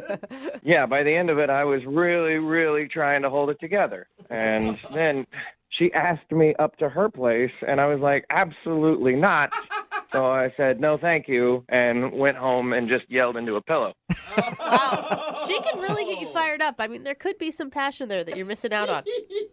No. And then, to make matters worse, when I get home, I see an email from her insurance company saying that they are disputing whose fault the accident was. Oh. So but that might not be her. That may just be her insurance company. Maybe, but she was joking about it, and then I found that out. Yeah. So I want nothing to do with her. Okay. Well, that's unfortunate because she is on the other line listening and wants to talk to you right now. So. Hey, Ross. Oh, my God. I was just joking. I thought it was funny, you know? Yeah, maybe one time would have been funny, but 6, 7, 8, however many times it kept coming up, it wasn't funny. It was annoying and It was untrue. not that frequent, and you know that. It was not that frequent. I mean, maybe I just read that you thought it was funny. I just, come on, like, people get wrecks all the time, and it's kind of funny that it played out this way. I thought it would be funny to, like, say that's how we met. You know? Yeah, it's how we met, but you're getting the facts wrong, okay? It wasn't my fault. You rear-ended me. It was clearly your fault. I mean, it was kind of your fault. Oh, wow. Like... No, it wasn't. There was no kind of. There was zero fault on my... You rear-ended me. That's how that works. Oh, come on. Don't be like that. Like, you know you were trying to hit me. I mean, a little part of you did want to hit me. Like, let's get it. Are you crazy? I saw. I remember when you looked in the rearview mirror and there was a face, and then, like, I'm in the back of your car. See, these are the kind of jokes that annoyed me on the date, and that you're still doing them. Ross, are you sure that you didn't see a cute girl in your rearview mirror and slam on your brakes, just hoping that her car would end up in the back of yours? Right? I mean, I thought it was kind of charming. I see what you're doing. You are trying to get me angry again like you did before, and that's why I stopped the date. Aw, I mean, you thought I was beautiful and I cried, right? Yeah, you're a very pretty girl. That's correct. Good for you. Yeah. This is not a game, okay? This is a legal matter. There are repercussions coming. This is not funny, okay? Stop trying to play it off like we're teenagers. Come on, Ross. I mean, we all have to admit it's not all black and white. Sometimes there's a gray area, and sometimes, you know, like, we all have to take a little bit of the blame, you know? It's not that No, that's not how life works. That's not how that works at all. We live in a society with laws. Certain people are at fault and at certain incidences, and you are not getting it. Cassie's just messing. Cassie's trolling you now, Ross. You realize that, right? Yeah, you're all trolling me. You're all this is crazy. You're kind of funny when you're mad, though, Ross. I mean, I kind of get where it's a little fun. Why is everyone laughing? I'm losing my mind over here, and you guys are having a great old time. You're just getting so upset. I mean, she's just joking with you. And that's the point. It is not a laughing matter. Okay? This is not funny. No. What the hell is so? What are you laughing at? I'm laughing because you're getting so mad and you don't have to. I'm getting mad because you hit me and you're not admitting it. And now I'm having to fight about it with insurance companies. Oh, Roz, you gotta stop focusing on that stuff. The courts are gonna handle it. Let's just focus on you and me and the good time we had. There is no you and me. You and me aren't. That doesn't happen. It can happen, Ross. If you'll go out with her again, will you go out with Cassie? That is not going to happen. Come on, one more time. Just go out with Cassie, and we'll pay for your second date. Pay for a second date so you can make fun of me all over again on the radio? I don't think so. Come on, Ross. I will side with him a little bit where I'm sure you're having to spend a lot of time on the phone with insurance companies, and that can be a little upsetting. You don't have to talk to them. You could talk to me. I'm talking to you right now, and it's not going well for me. Brooke and Jubal in the morning.